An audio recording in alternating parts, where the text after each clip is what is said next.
ഒന്നിച്ചൊന്നായി ഒറ്റക്കെട്ടായി നിങ്ങൾക്കെതിരെ തിരിയും ഞങ്ങൾ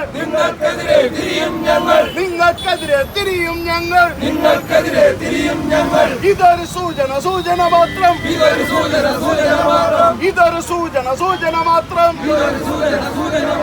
സൂചന കണ്ടു പഠിച്ചില്ലെങ്കിൽ മാറിയിടോ സമരത്തിൻ ഗതി മാറിയിടോ ആരിത് പറയുവതറിയാമോ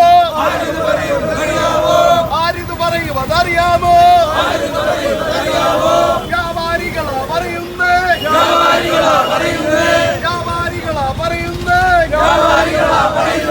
വ്യവസായികളാ പറയുന്നേ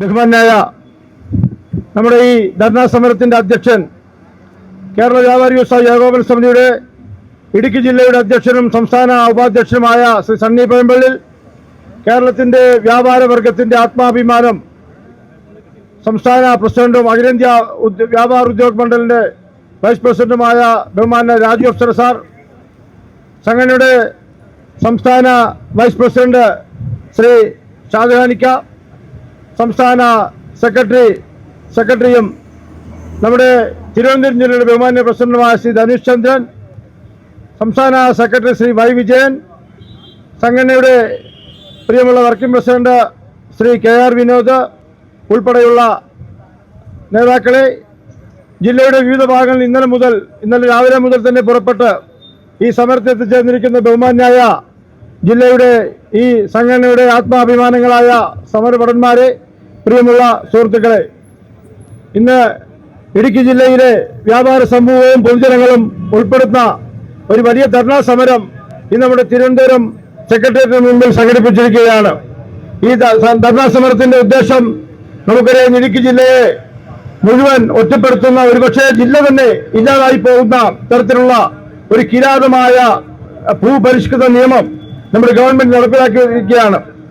നടപ്പിലാക്കിയ ആ ഭൂപരിഷ്കൃത നിയമത്തിനെതിരെ അത് പഠിച്ചപ്പോ, അതിനകത്ത് ഉൾപ്പെടുത്തിയിട്ടുള്ള കാര്യങ്ങളൊക്കെ പഠിച്ചപ്പോൾ സത്യത്തില് ഒരുപക്ഷെ നമ്മുടെ ഇടുക്കി ജില്ലയിലെ ജനങ്ങൾ തന്നെ അന്യാധീനപ്പെട്ടു പോയിക്കൊണ്ട് അത് മുഴുവൻ വനമേഖലയും അതുപോലെ തന്നെ നമ്മൾ ഇന്നുവരെ ഉണ്ടാക്കിയിരിക്കുന്ന മുഴുവൻ നിർമ്മാണ പ്രവർത്തനങ്ങളും ഒന്നുമില്ലാതാകുന്ന പ്രവർത്തനങ്ങളൊക്കെയാണ് നമുക്ക് മനസ്സിലാക്കാൻ സാധിച്ചത്. ആ വിഷയത്തെക്കുറിച്ചൊക്കെ ആധികാരികമായി പറയുവാൻ അതിനെക്കുറിച്ച് പഠനം നടത്തിയ നേതാക്കളാണ് ഇന്നിവിടെ സംസാരിക്കുന്നത്. അതുകൊണ്ട് ഞാൻ ആ വിഷയത്തിലേക്കൊന്നും കിടക്കുന്നില്ല. ഇതൊരു സൂചനാ സമരമാണ്. ഈ സൂചനാ സമരത്തിലൂടെ ഗവൺമെന്റ് കണ്ണു തുറക്കുന്നില്ലെങ്കിൽ ഇടുക്കി ജില്ലയെ മാത്രമല്ല കേരള സംസ്ഥാനത്തിലെ മുഴുവൻ ചലിപ്പിക്കാത്ത രീതിയിലുള്ള സംഘടിത സമരം നടത്തുവാൻ കെൽപ്പുള്ള പ്രസ്ഥാനമാണ് ഇന്ന് ഈ സമരത്തിന് മുമ്പിലേക്ക് വന്നിരിക്കുന്നത് എന്നുള്ള തിരിച്ചറിവ് ഗവൺമെന്റിൽ ഉണ്ടാകണമെന്നാണ് മാത്രമാണ് ഞങ്ങൾക്ക് പറയുവാനുള്ളത്. ഞാൻ എന്റെ കടമയിലേക്ക് കിടക്കുകയാണ്. കാരണം മഴ വരുന്നു. ഇപ്പോൾ സമരത്തിന് ശേഷം നമ്മുടെ പ്രവർത്തകർക്കൊക്കെ തിരികെ പോകാനുള്ളത് കൊണ്ട് ഞാൻ പ്രസംഗം നീട്ടുന്നില്ല. എന്റെ കടമയിലേക്ക് കിടക്കുന്നു. ഇന്ന് യോഗത്തിൽ അധ്യക്ഷത വഹിക്കുന്ന സംഘടനയുടെ ജില്ലയുടെ പ്രസിഡന്റ് ശ്രീ സണ്ണി പയ്യമ്പള്ളി ഈ സമരത്തിന് ഈ പ്രശ്നം പഠിച്ചപ്പോൾ മുതൽ മുഴുവൻ രാഷ്ട്രീയ നേതാക്കളെയും പല എംഎൽഎമാരെയും ഇതുമായി ബന്ധപ്പെട്ട കമ്മിറ്റികളുടെ എംഎൽഎമാരെയും മന്ത്രിമാരെയും ഒക്കെ നേരിൽ കണ്ടുകൊണ്ട് രാഷ്ട്രീയ പാർട്ടികളുടെ പ്രതിനിധികളെ നേരിൽ കണ്ടുകൊണ്ട് ഇതൊക്കെ ചർച്ച ചെയ്തുകൊണ്ട് കഴിഞ്ഞ 2 മാസക്കാലമായി ഇതിന്റെ പുറകെ നടക്കുന്ന ബഹുമാനം നമ്മുടെ ജില്ലാ പ്രസിഡന്റ് ഈ യോഗത്തിന് അധ്യക്ഷത വഹിക്കുന്നു. അദ്ദേഹത്തെ ഈ ധർണാ സമരത്തിന് വേണ്ടി നിങ്ങൾ ഓരോരുത്തർക്കും വേണ്ടി ഈ യോഗത്തിലേക്ക് ഹാർദവമായി സ്വാഗതം ചെയ്യുന്നു. ഇന്ന് ഈ സത്യാഗ്രഹ സമരം ഉദ്ഘാടനം ചെയ്യുന്നത് കേരളത്തിന്റെ വ്യാപാര വർഗത്തിന് ഇന്ന് ഈ സംഘടനയെ വലിയൊരു ചലിക്കുന്ന മിഷനായി കേരളത്തിലെ വ്യാപാര സമൂഹത്തെ മാറ്റുവാൻ സാധിച്ച ഈ കേരളത്തെ തന്നെ സ്തംഭിപ്പിക്കുവാൻ കഴിയുന്ന ഈ പ്രസ്ഥാനത്തിന് നേതൃത്വം കൊടുക്കുന്ന ബഹുമാന്യ രാജു അഫ്സർ സാർ, അദ്ദേഹം രാവിലെ തന്നെ ഈ പരിപാടിക്ക് വരികയും എന്ന് നമ്മുടെ പ്രവർത്തകർക്ക് വേണ്ട കസേരകൾ പോലും അദ്ദേഹം ഇവിടെ കൃത്യമായി അതൊക്കെ പിടിച്ചുള്ള കാര്യത്തിൽ വരെ ശ്രദ്ധ ചെലുത്തി ഈ സമരം ഏറ്റെടുത്തിരിക്കുകയാണ്. സംസ്ഥാന കമ്മിറ്റി ഏറ്റെടുക്കാൻ പോവുകയാണ് ഈ സമരം. അതിന് നേതൃത്വം നൽകാനും ഉദ്ഘാടനം ചെയ്യുവാനുമെന്ന ബഹുമാന്യനായ രാജു അഫ്സർ സാറിനെ ഈ വേദിയിലേക്ക് ഹാർദവമായി സ്വാഗതം ചെയ്യുന്നു. നമ്മുടെ ഈ സമരത്തിൽ പങ്കെടുക്കുവാൻ എത്തിച്ചേർന്നിരിക്കുന്ന ജില്ലയുടെ സംസ്ഥാനത്തിന്റെ ബഹുമാന്യനായ വൈസ് പ്രസിഡന്റ്, പത്തനംതിട്ട ജില്ലയുടെ ആദരണീയ പ്രസിഡന്റ് ശ്രീ ഷാജഹാനിക്കായെ ഹാർദവപൂർവ്വം യോഗത്തിലേക്ക് സ്വാഗതം ചെയ്യുകയാണ്. അതുപോലെ തന്നെ നമുക്ക് ഈ സമരത്തിന്റെ സന്ദേശവുമായി നമ്മളിവിടെ സെക്രട്ടേറിയറ്റിന് മുമ്പിൽ ധർണാ സമരം നടത്തുവാൻ തീരുമാനിച്ചപ്പോൾ തന്നെ എല്ലാ സഹായവും വാഗ്ദാനം ചെയ്ത നമ്മളൊക്കെ വന്ന് പലരും അന്വേഷിച്ചപ്പോ എല്ലാം ഇവിടെ ഓക്കെയാണ്. ആ രീതി കാര്യങ്ങൾ ചെയ്ത ഈ ജില്ലയുടെ പ്രസിഡന്റ് കൂടിയായ ബഹുമാന്യ ധനുഷ് ചന്ദ്രൻ, അദ്ദേഹം നമുക്ക് ആ ആശംസാ പ്രസംഗവും നടത്താൻ എത്തിച്ചേർന്നിട്ടുണ്ട്. അദ്ദേഹത്തെ വേദിയിലേക്ക് ഹാർദവമായി സ്വാഗതം ചെയ്തുകൊള്ളുന്നു. തിരുവനന്തപുരം ജില്ലയുടെ ശബ്ദിക്കുന്ന നാവ്, സംഘടനകൾ ശബ്ദിക്കുന്ന നാവ്, പ്രതികരണശേഷിയുള്ള നമ്മുടെ സംസ്ഥാനത്തിന്റെ സെക്രട്ടറി ശ്രീ വൈ വിജയൻ ഈ യോഗത്തിൽ പങ്കെടുക്കുന്നുണ്ട്. അദ്ദേഹത്തെ നിങ്ങൾക്ക് ഓരോരുത്തർക്കും വേണ്ടി ഹാർദവമായി സ്വാഗതം ചെയ്യുന്നു. അതുപോലെ തന്നെ ഈ വിഷയത്തെ വളരെയധികം പഠിച്ച് ഇടുക്കി ജില്ലയിലെ മുഴുവൻ ജനങ്ങൾക്കും എന്താണ് ഈ പ്രശ്നം, എന്താണ് ഈ ഭൂപ്രശ്നം എന്നുള്ളത് വളരെ വിശദമായി എന്ന് എനിക്ക് തോന്നുന്നു. MLA-മാരെയും മന്ത്രിമാരെയും പോലും അദ്ദേഹമാണ് ഈ പ്രശ്നമാണ് അദ്ദേഹം ഉപയോഗിച്ചു കൊടുത്താണ് പഠിപ്പിച്ചത്. ദേശമൊക്കെ ചേർന്നുകൊണ്ടാണ് പലപ്പോഴും പഠിപ്പിച്ചപ്പോഴാണ് പല നേതാക്കൾക്ക് MLA-മാർക്ക് ഈ വിഷയത്തിന്റെ ഗൗരവം പോലും മനസ്സിലാക്കിയത്. ആ രീതിയിൽ ജില്ലയിലെ 6 കൺവെൻഷനുകൾ നടത്തി ആ എല്ലാ കൺവെൻഷനുകളും മുഴുവൻ വ്യാപാരികളെയും പൊതുജനങ്ങളെയും ബോധവൽക്കരിച്ചെടുത്ത ബഹുമാന്യ നമ്മുടെ ജില്ലയുടെ വർക്കിംഗ് പ്രസിഡന്റ് അദ്ദേഹം കഴിഞ്ഞ ദിവസം നടത്തിയ വാർത്താ സമ്മേളനമൊക്കെ നിങ്ങൾ ശ്രദ്ധിച്ചു കാണും. ആ വാർത്താ സമ്മേളനമൊക്കെ ശ്രദ്ധിച്ച് മനസ്സിലാക്കിയ ഒരാൾക്ക് പോലും അതിനെതിരെ ഒരു ശബ്ദം ഉയർത്തുവാൻ സാധിച്ചില്ല. ഇന്നലെ ഞങ്ങൾ വാർത്താ സമ്മേളനം നടത്തുമ്പോൾ നമ്മൾ ആലോചിച്ച് പലപ്പോഴും പല പത്രപ്രവർത്തകരും ദൃശ്യമാധ്യമങ്ങളും ഒക്കെ പല ചോദ്യങ്ങൾ ഉയർത്തുമെന്ന്. പക്ഷെ അതിനൊക്കെ ഒരു ചോദ്യത്തിന് പോലും ഇല്ലാതെ കൃത്യമായി അത് പ്രകടിപ്പിക്കുകയും അത് പ്രചരിപ്പിക്കുകയും അത് ആ സമ്മേളനമൊക്കെ നടത്തി അദ്ദേഹത്തെ ഈ പരിപാടിക്ക് വേണ്ടി ശ്രീ KR വിനോദിനെ ഹാർദവമായി സ്വാഗതം ചെയ്തുകൊള്ളുന്നു. അതുപോലെ തന്നെ ഈ പ്രശ്നത്തിൽ ഏറ്റവും അധികം ഇതെടുത്തുകൊണ്ട് പ്രയത്നിച്ച നേതാവാണ് നമ്മുടെ ജില്ലയുടെ ബഹുമാനായ വൈസ് പ്രസിഡന്റ് ശ്രീ PM ജയചേട്ടൻ യോഗത്തിലേക്ക് ഹാർദവമായി സ്വാഗതം ചെയ്യുന്നു. അതുപോലെ തന്നെ ജില്ലയുടെ മറ്റ് വൈസ് പ്രസിഡന്റുമാര് ശ്രീ ഷിബു M തോമസ്, ES ബിജു, അതുപോലെ തന്നെ മറ്റിവിടെ വന്നിരിക്കുന്ന വൈസ് പ്രസിഡന്റുമാര് തങ്കച്ചൻ കോട്ടയ്ക്കകം ഉൾപ്പെടെയുള്ള വൈസ് പ്രസിഡന്റുമാർ മറ്റും എത്തിച്ചേർന്നിട്ടുണ്ട്. അവര് കാണുമായിരിക്കും, എത്തിച്ചേരും വിശ്വസിക്കുന്നു. അവർക്കെല്ലാവർക്കും തന്നെ ഹാർദവമായി സ്വാഗതം ചെയ്യുന്നു. അതുപോലെ ജില്ലയിലെ സെക്രട്ടറിമാര് ശ്രീ സുരേഷ് ഏട്ടൻ, ശ്രീ നാസർ സേര, ശ്രീ PM രാജു ഉൾപ്പെടെയുള്ള ശ്രീ മജോ കാര്യമുട്ടം, TC രാജു, PM മജോ കാര്യമുട്ടം ഉൾപ്പെടെയുള്ള മറ്റു ജില്ലാ സെക്രട്ടറിമാര് പങ്കെടുത്തിട്ടുള്ള ആളുകൾക്കൊക്കെ എല്ലാവർക്കും തന്നെ ഈ യോഗത്തിലേക്ക് സ്വാഗതം ചെയ്യുന്നു. ജില്ലയുടെ ഓർഗനൈസേഴ്സ് CB കൊച്ചുവള്ളാട്ട്, അതുപോലെ ജില്ലയുടെ സെക്രട്ടേറിയറ്റ് അംഗങ്ങൾ എല്ലാവരും പേര് പറഞ്ഞ് സമയം കളയുന്നില്ല. അതിലുപരി ഈ പരിപാടി വിജയിപ്പിക്കുവാൻ വേണ്ടി ഇവിടെ എത്തിച്ചേർന്നിരിക്കുന്ന നമ്മുടെ സമര ഭടന്മാർ എല്ലാവരും തന്നെ ഈ പരിപാടി അവസാനിക്കുന്നത് വരെ 2:30 മണിക്ക് അവസാനിപ്പിക്കാനാണ് ഉദ്ദേശിക്കുന്നത്. അതുവരെ മുഴുവൻ പേരും എല്ലാവരും വളരെ സജീവമായി സമരത്തിൽ പങ്കെടുത്തുകൊണ്ട് ഇടുക്കി ജില്ലയുടെ വികാരം ഗവൺമെന്റിനെ ധരിപ്പിക്കുന്നതിന് വേണ്ടിയുള്ള സമരത്തിൽ എല്ലാവരും ഭാഗവാക്കുകളാകണം. നമ്മുടെ പല MLA-മാരും ബന്ധപ്പെട്ടപ്പോ നമ്മുടെ രമേശ് ചെന്നിത്തല ഉൾപ്പെടെയുള്ള MLA-മാർ നമ്മുടെ ഈ പരിപാടി ഒന്ന് ആശംസ അർപ്പിക്കുന്നൊക്കെ പറഞ്ഞിട്ടുണ്ട്. എന്താണെങ്കിലും എല്ലാവർക്കും ഈ യോഗത്തിലേക്ക് ആദ്യമായി സ്വാഗതം ചെയ്യുന്നു. അതുപോലെ ഇന്നലെ ഞങ്ങളിൽ വന്നപ്പോ പ്രത്യേകിച്ച് വലിയ സഹകരണമാണ് മീഡിയാസ് ചെയ്തു തന്നത്. ഇന്നലെ പത്രസമ്മേളനമൊക്കെ നടത്തിയപ്പോൾ വളരെ സജീവമായി സഹകരിച്ചു. അതിനുശേഷം അവർ കൃത്യമായി നമ്മളെ എല്ലാ വിവരങ്ങളും ഇന്നും അതൊക്കെ പഠിച്ച് കൃത്യമായി അവതരിപ്പിക്കുന്നു. ബഹുമാനപ്പെട്ട മീഡിയയോട് പറയാനുള്ളത്, നിങ്ങളിത് പ്രചരിപ്പിക്കണം. നിങ്ങളോട് മാത്രമേ ജനങ്ങളിലേക്ക് എത്താൻ സാധിക്കുകയുള്ളൂ എന്ന് ഞങ്ങൾക്ക് തിരിച്ചറിയും. അതുകൊണ്ട് നിങ്ങളെ ഓരോരുത്തരെയും ഈ യോഗത്തിലെ ഹാർദവമായി സ്വാഗതം ചെയ്തുകൊണ്ട് മുഴുവൻ ജനങ്ങളെയും സ്വാഗതം ചെയ്തുകൊണ്ട് നിർത്തുന്നു. ജയ് വ്യാപാരി വ്യവസായി ഏകോപന സമിതി. ഇന്ന് ഇടുക്കി ജില്ലയിലെ തിരഞ്ഞെടുക്കപ്പെട്ട പ്രതിനിധികളാണ് ഈ സമരത്തിൽ സൂചനാ സമരമായി ഇവിടെ വന്നെത്തിയിരിക്കുന്നത്. നമ്മുടെ സംസ്ഥാനത്ത് കൊണ്ടുവന്നിരിക്കുന്ന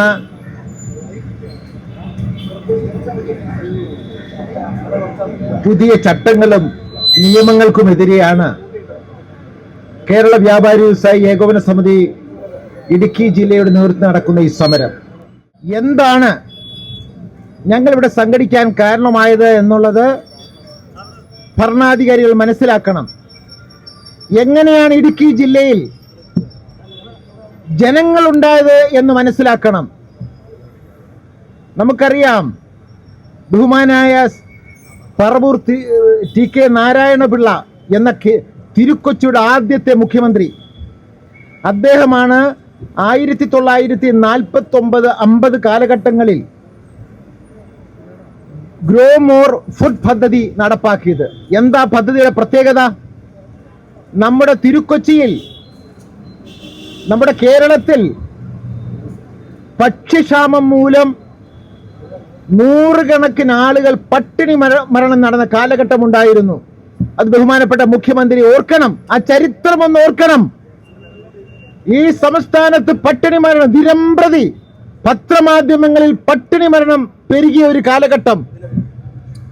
ആ കാലഘട്ടത്തിലാണ് രണ്ടാം ലോക മഹായുദ്ധത്തിന് ശേഷം ഭക്ഷ്യക്ഷാമം ലോകം മുഴുവനുണ്ടായി. അന്യ സംസ്ഥാനത്ത് നിന്ന് ഭക്ഷ്യസാധനങ്ങൾ കേരളത്തിൽ എത്താതായി. ആ സാഹചര്യത്തിലാണ് അന്നത്തെ നമ്മുടെ കേരളത്തിന്റെ മുഖ്യമന്ത്രി TK നാരായണപിള്ള, തിരുക്കൊച്ചിയുടെ ആദ്യത്തെ മുഖ്യമന്ത്രി, ഒരു പദ്ധതി പ്രഖ്യാപിച്ചു, ഗ്രോ മോർ ഫുഡ് പദ്ധതി. എന്താ പദ്ധതിയുടെ പ്രത്യേകത? ഭക്ഷ്യക്ഷാമം കൊണ്ട് ബുദ്ധിമുട്ടുന്ന കേരളത്തിലെ ജനങ്ങൾക്ക് ഭക്ഷ്യവസ്തുക്കൾ ലഭിക്കണമെങ്കിൽ കൂടുതൽ പ്രദേശങ്ങൾ കൃഷി ചെയ്യണം. അതിലേക്ക് ഇടുക്കിയിലേക്ക് ഇവിടുന്ന് സന്നദ്ധരായ, ആരോഗ്യമുള്ള, ജോലി ചെയ്യാൻ താല്പര്യമുള്ള ആളുകളെ മുഖ്യമന്ത്രി തന്നെ നേരിട്ട് കണ്ടെത്തി ആയിരക്കണക്കിന് ആളുകൾക്ക് ആവശ്യത്തിന് ഭൂമിയും കൈക്കാശും അതോടൊപ്പം തന്നെ പണിയായുധങ്ങളും കൊടുത്തു ഇടുക്കിയിലേക്ക് അയച്ചു. അന്ന് ബഹുമാനപ്പെട്ട മുഖ്യമന്ത്രി എന്താ പ്രഖ്യാപിച്ചതെന്ന് അന്നത്തെ മലയാള മനോരമ അടക്കമുള്ള പത്രങ്ങൾ നിങ്ങൾ പരിശോധിക്കണം. ഇപ്പോൾ നിങ്ങൾ തിരുക്കൊച്ചിയുടെ പട്ടിണി മാറ്റിയാൽ നിങ്ങൾക്ക് തരുന്ന ഈ ഭൂമി എക്കാലവും നിങ്ങൾക്ക് കാലാകാലങ്ങളിൽ നിങ്ങൾക്ക് എന്തൊക്കെ അധികാര അവകാശമാണോ ഒരു ജന്മിക്കുള്ളത് അത് ഉപയോഗിച്ച് നിങ്ങൾക്ക് ഈ ഭൂമി ഉപയോഗിക്കാമെന്ന വാഗ്ദാനത്തിന്റെ പേരിലാണ്. നിങ്ങൾക്കറിയുമോ 48, 49 കാലങ്ങളിൽ പോയിട്ടുള്ള, 50 കാലങ്ങളിൽ പോയിട്ടുള്ള എത്രയോ ആളുകൾ പ്രതികൂല കാലാവസ്ഥയിൽ മരിച്ചു പോയിട്ടുണ്ട്, രോഗങ്ങൾ പിടിച്ചിട്ടുണ്ട്. പക്ഷെ അവർ കണക്കാക്കിയത് രാജ്യത്തെ പട്ടിണി മാറ്റുക എന്നുള്ളത് മാത്രമായിരുന്നു. രാജ്യത്തെ പട്ടിണി മാറ്റാൻ വന്ന ഒരു ജനസമൂഹത്തിന് ോടാണ് ഇന്ന് ബഹുമാനപ്പെട്ട കേരള സർക്കാർ കാണിക്കുന്ന ഈ തെറ്റായ സമീപനത്തിനെതിരെയാണ് ഞങ്ങൾ സംഘടിച്ചത്. അതുമാത്രമാണോ? 1954, 55, 56 വർഷങ്ങളിൽ ഭാഷാടിസ്ഥാനത്തിൽ കേരളത്തിനെ തമിഴ്നാടിനെ വിഭജിക്കുന്ന ഒരു കാലഘട്ടമുണ്ടായി. ആ സമയത്ത് ഏറ്റവും കൂടുതൽ തമിഴ് ഭാഷ സംസാരിക്കുന്നവരായിരുന്നു ഇടുക്കി ജില്ലയിൽ ഉണ്ടായിരുന്നത്, ആ പ്രദേശങ്ങളിൽ ഉണ്ടായിരുന്നത്. അപ്പൊ എന്തു വേണം?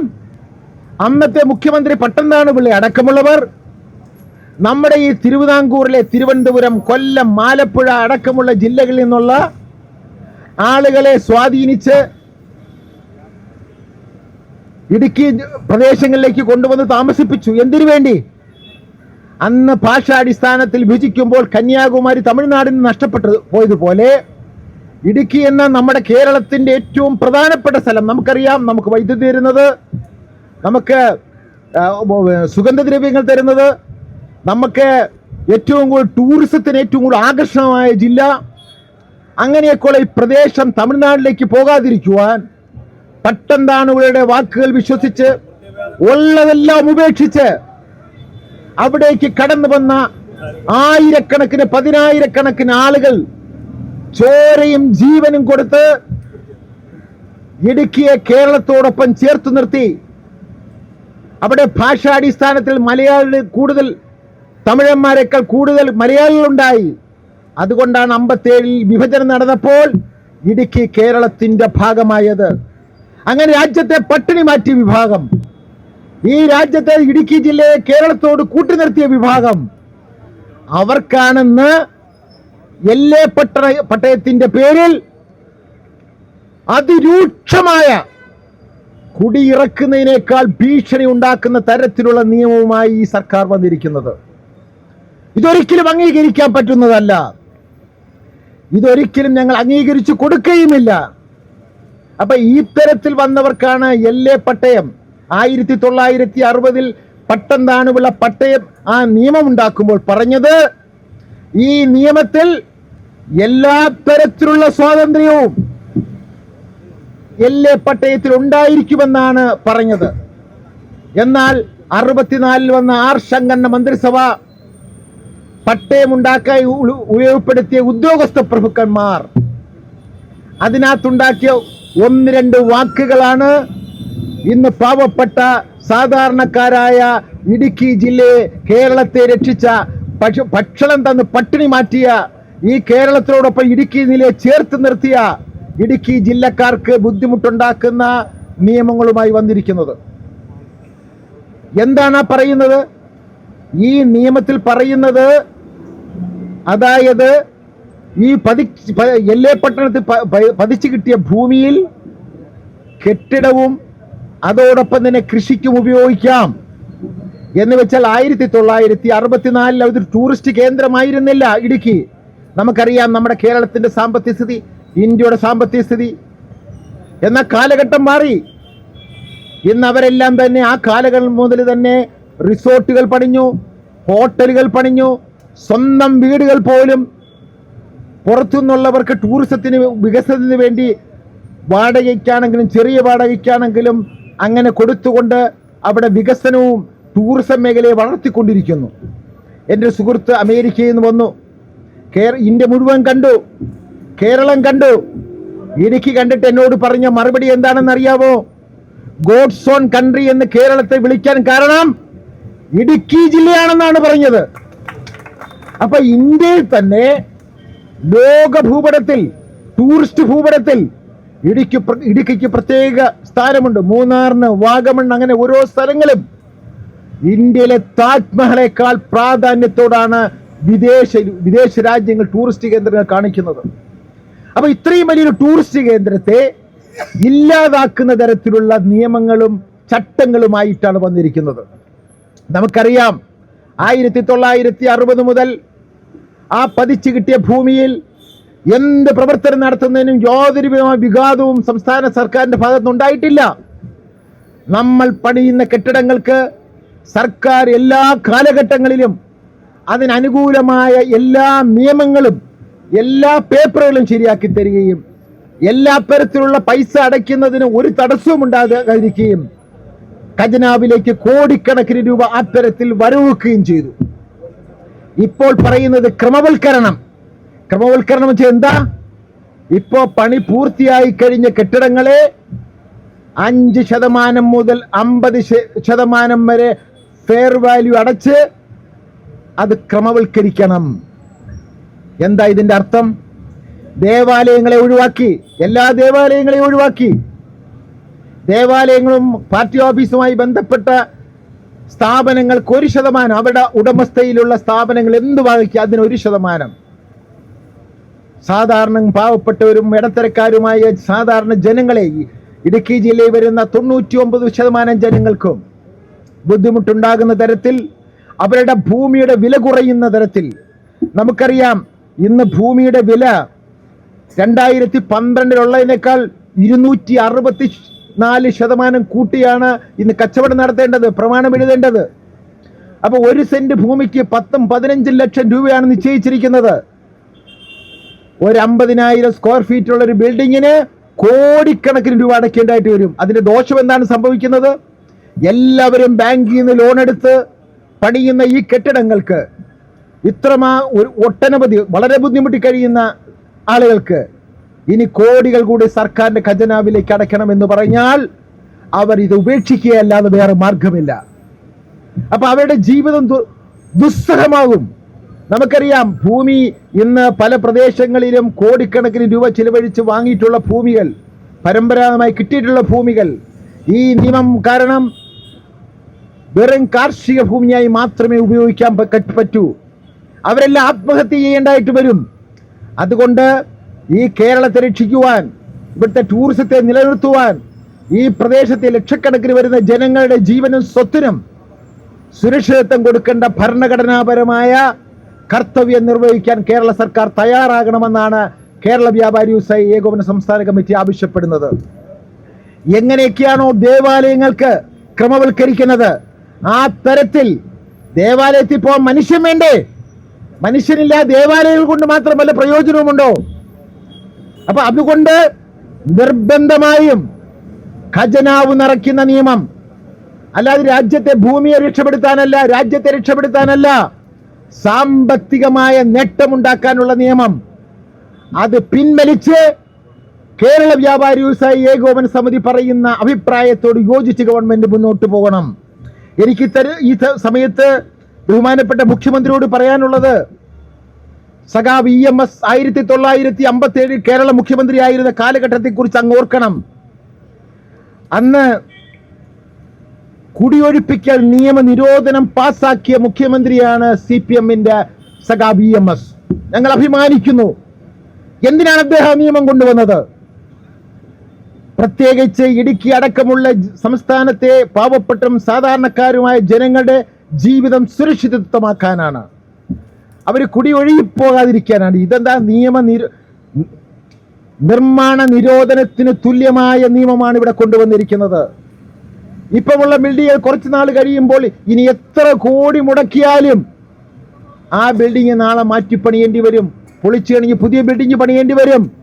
ഈ നിയമം അനുസരിച്ച് പണിയാൻ പറ്റില്ല. അപ്പൊ കുറച്ച് നാൾ കഴിഞ്ഞാൽ ഇടുക്കിയിൽ ഒരു കെട്ടിടങ്ങളും കാണില്ല. അവിടെയുള്ള ജനങ്ങൾ എങ്ങനെ ജീവിക്കണം? അങ്ങോട്ട് ഇന്ന് നമുക്കറിയാം, ഏറ്റവും കൂടുതൽ ആളുകളെ ആകർഷിക്കുന്ന ഏറ്റവും വരുന്ന ഒരു പ്രദേശമാണ് ഇടുക്കി. ഏറ്റവും കൂടുതൽ ടൂറിസം വിജയിക്കുന്ന ഒരു പ്രദേശമാണ് ഇടുക്കി. അവിടെ റിസോർട്ടുകളില്ലാത്ത, ഹോട്ടലുകളില്ലാത്ത, ബിൽഡിങ്ങുകളില്ലാത്ത ഒരു ജില്ലയായി മാറിയാൽ എന്തായിരിക്കും ടൂറിസം മേഖലയിൽ കേരളത്തിന്റെ, ഇന്ത്യയുടെ അവസ്ഥ? അതുകൊണ്ട് നിർബന്ധമായും സഖാവ് EMS-ന്റെ പാത പിന്തുടർന്നുകൊണ്ട് ഈ സംസ്ഥാനത്ത് പട്ടയത്തിന്റെ പേരിൽ കൊണ്ടുവരുന്ന പുതിയ നിയമങ്ങൾ, പുതിയ നിബന്ധനകൾ പൂർണ്ണമായും പിൻവലിച്ചുകൊണ്ട് എല്ലാവർക്കും അവിടെ പട്ടയഭൂമി ലഭിച്ചിട്ടുള്ള പട്ടയഭൂമിയിൽ ഇരിക്കുന്ന എല്ലാവർക്കും കൃഷിയും വാസയോഗ്യമായ വീടും എന്നതിനുപരി എന്തും പണിയാനുള്ള സ്വാതന്ത്ര്യം നിരൂപാധികം നൽകണമെന്നാണ് സംസ്ഥാന കമ്മിറ്റിക്ക് ആവശ്യപ്പെടാനുള്ളത്. ഞാൻ ഒരു കാര്യം കൂടെ സൂചിപ്പിക്കാൻ ആഗ്രഹിക്കുന്നു. 1961 AKGയുടെ അമരാവതി സമരം ബഹുമാനപ്പെട്ട മുഖ്യമന്ത്രി ശ്രദ്ധിക്കണം. EMS-ഉം AKGയും ഒക്കെ എങ്ങനെയായിരുന്നു ഇടുക്കി ജില്ലയോട് പെരുമാറിയെന്ന് ചിന്തിക്കണം. ആ അമരാവതി സമരത്തിൽ 2000-ഓളം ആളുകളെയാണ് അവിടെ കുടിയൊഴിപ്പിക്കപ്പെട്ടത്.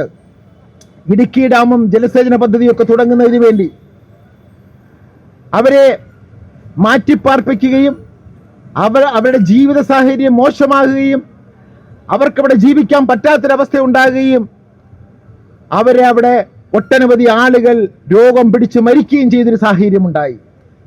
അന്നത് സഖാവ് AKG ഇന്ത്യൻ പാർലമെന്റ് പ്രതിപക്ഷ നേതാവ് അദ്ദേഹം അവിടെ എത്തി, അമരാവതിയിലെത്തി, ഗവൺമെന്റിനോട് പറഞ്ഞു.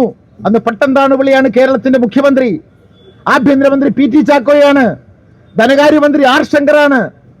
അവിടെ എത്തിയിട്ട് AKG പ്രഖ്യാപിച്ചു, ഈ പാപങ്ങളോട് നീതി കാണിക്കണം, ഇവരെ ഇറക്കിയത് തെറ്റായ തീരുമാനമാണ്, അതുകൊണ്ട് ഈ തീരുമാനം പിൻവലിക്കണമെന്ന് ആവശ്യപ്പെട്ടു. ഗവൺമെന്റ് തയ്യാറായില്ല.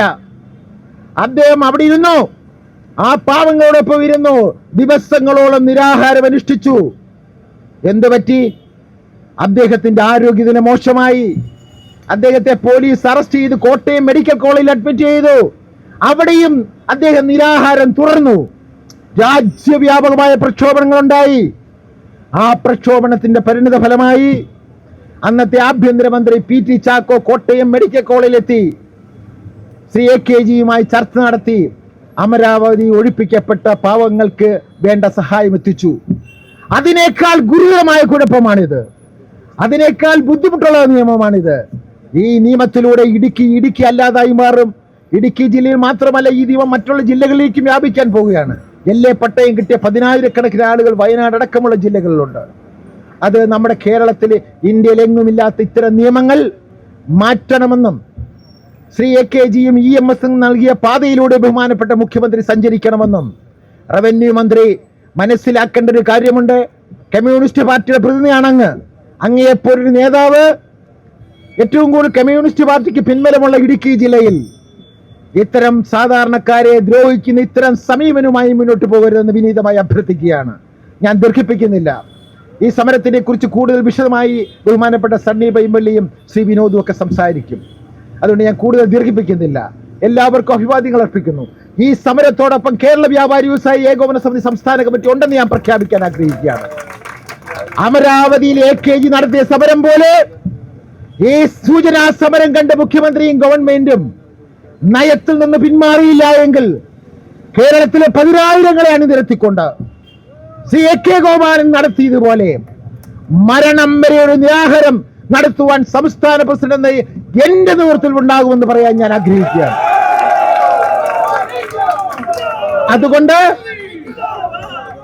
ഗവൺമെന്റ് കാര്യകാരണങ്ങൾ മനസ്സിലാക്കി അവിടുത്തെ സാഹചര്യങ്ങൾ പൂർണ്ണമായി ബോധ്യപ്പെടുത്തി രാജ്യത്തെ പട്ടിണി മാറ്റിയ ഒരു സമൂഹം ഈ രാജ്യത്തോടൊപ്പം കേരളത്തോടൊപ്പം പിടിച്ചു നിർത്തുവാൻ, ഇടുക്കി ജില്ലയെ കേരളത്തിൻ്റെതാക്കി മാറ്റുവാൻ ത്യാഗം സഹിച്ചൊരു ജനവിഭാഗം അവരെ പെരുവഴിയിൽ ഇറക്കി വിടാതെ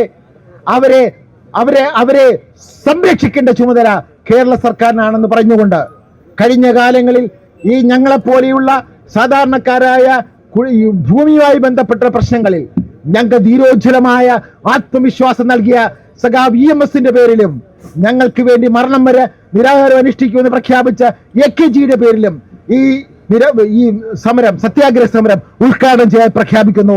ജയ് ഹിന്ദ്. ഈ സത്യാഗ്രഹ സമരത്തിന്റെ യോഗാധ്യക്ഷൻ പ്രിയങ്കരനായ ഏകോപന സമിതിയുടെ സംസ്ഥാന ഉപാധ്യക്ഷനും ജില്ലയുടെ അധ്യക്ഷനുമായ സണ്ണി പൈമ്പിളിൽ, ഈ യോഗം ഉദ്ഘാടനം ചെയ്ത ഞങ്ങളുടെ എല്ലാം അഭിമാനം ഞങ്ങളുടെ സംസ്ഥാന പ്രസിഡന്റ് ശ്രീ രാജു അപ്സര സാർ, സംസ്ഥാനത്തിന്റെ പ്രിയങ്കരനായ വൈസ് പ്രസിഡന്റും ഞങ്ങളുടെ സമീപ ജില്ലയായ പത്തനംതിട്ട ജില്ലയുടെ പ്രസിഡന്റുമായ ശ്രീ ഷാജഹാൻ സാർ, ഞങ്ങളുടെ ആതിഥേയ യൂണിറ്റ് ഈ ജില്ലയായ തിരുവനന്തപുരം ജില്ലയുടെ പ്രസിഡന്റും സംസ്ഥാന സെക്രട്ടറിയുമായ ശ്രീ ധനുഷ് അവർകൾ, ഞങ്ങളുടെ സീനിയർ നേതാവ്, സംഘടനയുടെ ദീർഘകാലമായി ഞങ്ങളുടെ സംസ്ഥാനത്ത് ഞങ്ങളെ നയിക്കുന്ന സംസ്ഥാന secretary Shri Y Vijayan sir, ഇവിടെ എത്തിയിട്ടുള്ള സംഘടനയുടെ പ്രിയങ്കരായ സംസ്ഥാന നേതാക്കൾ, തിരുവനന്തപുരം ജില്ലയുടെ പ്രിയങ്കരായ നേതാക്കൾ, പ്രവർത്തകർ, സംഘടനയുടെ ഇടുക്കി ജില്ലയുടെ വൈസ് പ്രസിഡന്റുമാർ,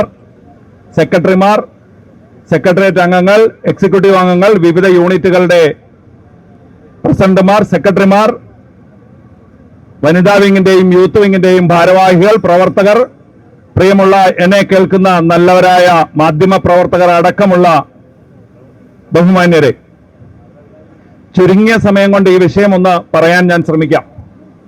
ബഹുമാന്യ രാജു അപ്സര സാർ വളരെ ഈ വിഷയത്തിൽ ഗൗരവത്തോടെ, അദ്ദേഹം അങ്ങനെയാണ്, ഏത് വിഷയം എടുത്താലും ഗൗരവത്തിൽ പഠിച്ചേ അവതരിപ്പിക്കൂ. ഒരു സമഗ്ര പിക്ചർ അദ്ദേഹം നിങ്ങളുടെ മുമ്പിൽ തന്നു കഴിഞ്ഞു. ലളിതമായി പറഞ്ഞാൽ, ഈ കേരള സംസ്ഥാനത്തിന്റെ മലമടക്കുകളിലേക്ക്, പശ്ചിമഘട്ട പ്രദേശങ്ങളിലേക്ക് സർക്കാരിന്റെ ആവശ്യങ്ങൾക്ക് വേണ്ടി എന്ന് പറഞ്ഞാൽ കേരള സംസ്ഥാനത്തിന്റെ മൊത്തം പൊതു ആവശ്യങ്ങൾക്ക് വേണ്ടി കുടിയേറ്റിയ മനുഷ്യർ അല്ലെങ്കിൽ കുടിയിരുത്തിയ മനുഷ്യർ, സർക്കാർ പോക്കറ്റ് പണിയും പണിയായുധങ്ങളും നൽകി കുടിയിരുത്തിയ, ഞങ്ങൾ ഇടുക്കി ജില്ലക്കാരുടെ മാത്രം പ്രശ്നമല്ല ഇത്, ഞങ്ങളാണ് ഈ വിഷയം ആദ്യം പൊതുസമൂഹത്തിലേക്ക് കൊണ്ടുവരുന്നത് എന്ന് മാത്രം കണ്ടാൽ മതി. 960 നിയമപ്രകാരം അതിന്റെ കീഴിൽ 64 കീഴിലെ ചട്ടങ്ങൾ പ്രകാരം ഭൂമി പതിച്ചു നൽകിയ മറ്റ് 12 ചട്ടങ്ങൾക്കാണ് ഇപ്പോൾ പുതിയ റെഗുലറൈസേഷൻ കൊണ്ടുവന്നിരിക്കുന്നത്. നോക്കൂ, ഒരു ജനജീവിതം 65 വർഷക്കാലം പുരോഗമിച്ചു കഴിഞ്ഞപ്പോ കോടതിയിൽ നിന്ന് ചോദിച്ചു മേടിച്ച ഒരു ഉത്തരവിന്റെ ബലത്തിൽ സർക്കാർ പറയുകയാണ് ഈ നിർമ്മാണങ്ങളാകെ അനധികൃതമാണ്. ആ കാലം അത്രയും ഈ നിർമ്മാണങ്ങൾക്ക് ആവശ്യമായ എല്ലാ ഒത്താശയും തന്ന സർക്കാർ, എല്ലാ ഫീസും കളക്ട് ചെയ്ത സർക്കാർ, എല്ലാ ടാക്സും മേടിച്ച സർക്കാർ, റവന്യൂ സെസ്സും ലേബർ സെസ്സും അടക്കം എല്ലാ ടാക്സുകളും മേടിച്ച സർക്കാർ ഒരു കോടതി വിധി ചോദിച്ചു മേടിച്ചു. ഞാൻ ആ വാക്കിലേക്ക് വീണ്ടും വരാം. ചോദിച്ചു മേടിച്ച ഒരു വിധി വെച്ച് പറയുകയാണ് ഇത് അനധികൃതമാണ്, ഇതിന് ക്രമവൽക്കരിക്കണമെങ്കിൽ നിങ്ങൾ പണം തരൂ. 65 വർഷക്കാലം ഒരു ജനജീവിതം വലുതായി, ചെറിയ പട്ടണങ്ങളായി, വൻ പട്ടണങ്ങളായി ഒരു ജനജീവിതം പടർന്നു പന്തലിച്ചപ്പോ സർക്കാർ പറയുകയാണ് നിങ്ങൾക്ക് തന്ന ഭൂമി 960 സാഹചര്യത്തിൽ തന്നപ്പോൾ അതിലൊരു ചട്ടമുണ്ട്, ഈ നൽകുന്ന ഭൂമി കൃഷിക്കും വീട് നിർമ്മാണത്തിനുമാണ് ആയിരുന്നു. സുഹൃത്തുക്കളെ, എല്ലാവർക്കും അതറിയാം. രാജു സാർ സൂചിപ്പിച്ചതുപോലെ ഐക്യ കേരളം രൂപപ്പെടുന്നതിന് മുമ്പ് തിരുകൊച്ചി മന്ത്രിസഭയുടെ കാലത്ത് ഭൂമി പതിച്ചു നൽകാൻ മുമ്പ് ബ്രിട്ടീഷ് പ്രോവിൻസിൽ ബ്രിട്ടീഷുകാർ കൊണ്ടുവന്ന ഒരു നിയമത്തിന്റെ ചുവട് പിടിച്ചുകൊണ്ട് Travancore Cochin land assignment act ഉണ്ടായി. തിരുവച്ചി മന്ത്രിസഭയിൽ ഉണ്ടായതാ. ആ ആക്ടാണ് ആ പ്രദേശങ്ങളിൽ മറ്റിത്തരത്തിലുള്ള ആളുകൾക്ക് മഹാരാജാക്കന്മാരുടെ കാലത്ത് ജന്മം കൊണ്ട് ഭൂമി ലഭിക്കാത്ത മറ്റ് ജനസംഖ്യാ വർധനവിനനുസരിച്ച് ഭൂമി മറ്റാളുകളുടെ കൈവശമായപ്പോൾ അവർക്ക് പതിച്ചു നൽകാൻ ഉപയോഗിച്ച നിയമം. ഐക്യ കേരളം രൂപപ്പെട്ടപ്പോൾ ആ നിയമം അപ്രസക്തമായി പോയി. പിന്നീട് നമ്മളിപ്പോൾ പറഞ്ഞതുപോലെ 2-3 പദ്ധതികൾ, high range colonisation scheme, grow more food പദ്ധതി, ഇനി ഈ ഒരു പദ്ധതിയിലും പെടാതെ പാലായിലും മറ്റ് പ്രദേശങ്ങളിലും തെക്കൻ ജില്ലകളിലെ വിവിധ ഏരിയ, കൊട്ടാരക്കര, അങ്ങനെ ഒരുപാട് സ്ഥലങ്ങളിൽ, കോതമംഗലം, അങ്ങനെയുള്ള പ്രദേശങ്ങളിലുള്ള ഒരുപാട് മനുഷ്യർ ഈ പശ്ചിമഘട്ടത്തിന്റെ വിവിധ മേഖലകളിലേക്ക് കുടിയേറി. ഒരു വീട്ടിൽ 8-9 മക്കളുണ്ടെങ്കിൽ അവർക്ക് 1 ഏക്കർ സ്ഥലമാണുള്ളതെങ്കിൽ നാട്ടിൻപ്രദേശത്തെ 1 ഏക്കർ വിറ്റ് ഏതെങ്കിലും മലനാടുകളിൽ, മലമടക്കുകളിൽ 5 ഏക്കറോ 8 ഏക്കറോ കിട്ടുമെങ്കിൽ, കൈവശം കിട്ടുമെങ്കിൽ അന്നത്തെ സർക്കാരുകൾ അനുവദിച്ചിരുന്നത് കൊണ്ട് അവിടെ പോയി കൃഷി ആരംഭിച്ചു. അങ്ങനെ ആരംഭിച്ച കൃഷിയും അങ്ങനെ നാം ഉണ്ടാക്കിയ നാണ്യവിളകളും അങ്ങനെ അവിടങ്ങളിൽ ആരംഭിച്ച വൈദ്യുതി പദ്ധതികളുമാണ് ഇന്ന് ഈ കേരള സംസ്ഥാനത്തിന്റെ നട്ടെല്ലെന്ന് ഭരണാധികാരികൾ മറന്നു പോകരുത്. അങ്ങനെ കരുപിടിച്ചു വന്ന ഒരു ജീവിതത്തില് സ്വാഭാവികമായും അങ്ങനെ കുടിയേറിയ മനുഷ്യർക്ക് ഭൂമിക്ക് അധികാരം കൊടുക്കേണ്ടത് സർക്കാരാണ്.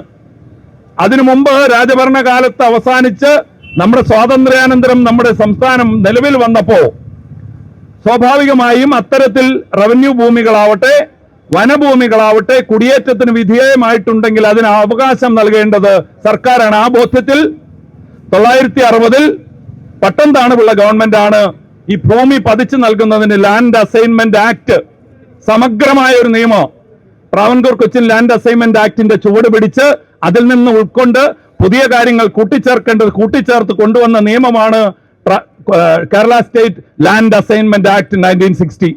ആ ആക്ട് വായിച്ചാൽ അതൊരു സമഗ്ര നിയമമാണ്. ആ നിയമം സമ്പൂർണമായ അവകാശം കൈവശക്കാരന് കൊടുക്കുന്നതിന് വേണ്ടി കൊണ്ടുവന്ന നിയമമാണ്. എന്നാൽ 4 വർഷക്കാലം നിങ്ങൾക്കറിയാം, നിയമസഭ ഒരു ലെജിസ്ലേഷൻ ഉണ്ടാക്കിയാൽ ആ നിയമം ഇംപ്ലിമെന്റ് ചെയ്യണമെങ്കിൽ സബോർഡിനേറ്റ് ലെജിസ്ലേഷൻ എന്ന് പറയും, ചട്ടങ്ങൾ ഉണ്ടാകണം. ആ ചട്ടങ്ങൾ ഉണ്ടായത് 1964 അന്നേരത്തേക്കും ആർ ശങ്കർ മന്ത്രിസഭ നിലവിൽ വന്നു. ആർ ശങ്കറിന്റെ കാലത്താണ്. അങ്ങനെ നിലവിൽ വന്ന ആ ചട്ടങ്ങളിൽ ഒരു ക്ലോസ്, 4ാമത്തെ ക്ലോസ് നിങ്ങൾ മനസ്സിലാക്കേണ്ടത്, ഒന്നും കൂടി ഞാൻ വീണ്ടും ആവർത്തിക്കുന്നു. 1950 ഉണ്ടായ ട്രാവൻകൂർ കൊച്ചിൻ ലാൻഡ് അസൈൻമെന്റ് ആക്ടിന്റെ ആദ്യത്തെ 13 ചട്ടങ്ങൾ ഡിറ്റോ കോപ്പിയായി എടുത്തെഴുതുക ചെയ്ത്, വേറെ ഒരു പുതിയ ചട്ടം ഉണ്ടാക്കുകയല്ല ഇത്. പിന്നീടുള്ള ചട്ടങ്ങളാണ് 29 ചട്ടങ്ങളിൽ, ബാക്കി ചട്ടങ്ങളാണ് പിന്നീട് എഴുതി ചേർത്തത്. ട്രാവൻകൂർ, അതായത് 1950കളിലെ സാഹചര്യം നിലനിർത്തിക്കൊണ്ട് ഉണ്ടാക്കപ്പെട്ട ഒരു ചട്ടത്തിൽ ഈ ഭൂമി പതിച്ചു നൽകുന്നത് കൃഷിക്കും വീടിനുമാണ് എന്ന് എഴുതി വെച്ചു. സർക്കാരും അത് ശ്രദ്ധിച്ചില്ല, ഭൂമി കിട്ടിയവരും ശ്രദ്ധിച്ചില്ല, ഈ ചട്ടങ്ങൾ ഉണ്ടാക്കിയ എക്സിക്യൂട്ടീവും ശ്രദ്ധിച്ചില്ല. ധാരാളമായി മനുഷ്യർ കൃഷി ചെയ്തു, വീടുകൾ ഉണ്ടാക്കി, സ്വാഭാവികമായും ജനജീവിതത്തിന്റെ ഭാഗമായി ആരാധനാലയങ്ങൾ ഉണ്ടായി, സ്കൂളുകൾ ഉണ്ടായി, കോളേജുകൾ ഉണ്ടായി, ചെറിയ വ്യാപാര സ്ഥാപനങ്ങൾ ഉണ്ടായി, പിന്നീട് വ്യാപാര കേന്ദ്രങ്ങൾ ഉണ്ടായി, പിന്നീട് പയ്യെ പയ്യെ റിസോർട്ടുകൾ ഉണ്ടായി, പിന്നെ ഹോം സ്റ്റേകൾ ഉണ്ടായി. അങ്ങനെ നാം ഇന്ന് കാണുന്ന തലത്തിലേക്ക് 2016-17 വരെ ഈ കേരള സംസ്ഥാനത്തെ 14 ജില്ലകളിലെ മലയോര മേഖലകളിലും ജനജീവിതം, നമ്മുടെ ഈ തിരുവനന്തപുരം ജില്ലയിൽ, നിങ്ങൾ ഓർക്കും തിരുവനന്തപുരം ജില്ലയിൽ ഈ പട്ടയമില്ലെന്ന്, തെറ്റിദ്ധരിക്കരുത്. അമ്പൂരി പ്രദേശമൊക്കെ മുഴുവൻ ഭൂമി പതിച്ചു നൽകിയിരിക്കുന്നത് ലാൻഡ് അസൈൻമെന്റ് ആക്ട് പ്രകാരം. ഓരോ ജില്ലയെടുത്ത് ഷാജഹാൻ സാറിന്റെ പത്തനംതിട്ടയിൽ കൂടുതൽ ഭൂമിയും പതിച്ചു നൽകിയിരിക്കുന്നത് 1960 നിയമപ്രകാരമാണ്. പാലക്കാട് ജില്ലയിലെ മലയോര മേഖല, കൊഴിഞ്ഞാമ്പാറ മുതൽ ഉള്ള മലയോര മേഖലകളിൽ മുഴുവൻ ഭൂമി പതിച്ചു നൽകിയിരിക്കുന്നത് 1960 നിയമപ്രകാരം. തൃശൂർ ജില്ലയുടെ എടുത്തു പറഞ്ഞാൽ ഞങ്ങളുടെ സംസ്ഥാന പ്രസിഡന്റ് രാജു അപ്സര സാറിന്റെ ആലപ്പുഴ ജില്ലയിൽ ഒരു പക്ഷേ എല്ലാ പട്ടയങ്ങൾക്ക് സാധ്യതയില്ല. എന്നാ കാര്യം എന്ന് വെച്ചാൽ അതൊരു തീരദേശ ജില്ലയാണ്, അതിന് വേറെ മലമടക്കുകളുടെ അതിരൊന്നുമില്ല. ബാക്കി 13 ജില്ലകളിലും ഇത്തരത്തിൽ ഈ ലാൻഡ് അസൈൻമെന്റ് നിയമവും അതിന്റെ പിന്നീട് കൊണ്ടുവന്ന 12 ചട്ടങ്ങൾ നോക്കൂ, അത് ഏതൊക്കെയാണെന്ന് നിങ്ങളൊന്ന് പരിശോധിച്ചു വേണം. കോഫി പ്ലാന്റേഷന് ഭൂമി കൊടുത്തത്, റബ്ബർ പ്ലാന്റേഷന് ഭൂമി കൊടുത്തത്, വയനാട് കോളനൈസേഷൻ സ്കീം നോക്കൂ. വയനാട്ടിലെ ആളുകൾ ഇപ്പോഴും ഈ വിവരം അറിഞ്ഞിട്ടില്ല. വയനാട് കോളനൈസേഷൻ സമ്പൂർണ്ണമായി ചട്ടലംഘനത്തിലും പുതിയ ചട്ടപ്രകാരം ക്രമവൽക്കരിക്കേണ്ട കണത്തിലും പെട്ടിരിക്കുക. SC/ST വിഭാഗങ്ങൾക്ക് ഭൂമി പതിച്ചു നൽകിയത്, ഭൂമി ഇല്ലാത്ത മനുഷ്യർക്ക് ഭൂമി പതിച്ചു നൽകാൻ കൊണ്ടുവന്ന ചട്ടങ്ങൾ, ഇങ്ങനെ 12 ചട്ടങ്ങളെയാണ് ഇപ്പൊ റെഗുലറൈസേഷനേക്ക് കൊണ്ടുവന്നേക്കുന്നത്. എന്താണ് ഇതിന്റെ പശ്ചാത്തലം? സത്യത്തിൽ എല്ലാ നിർമ്മാണങ്ങളും നടന്നത് എല്ലാ അനുമതിയോടും കൂടെയാണ്. അതാണ് വാസ്തവം.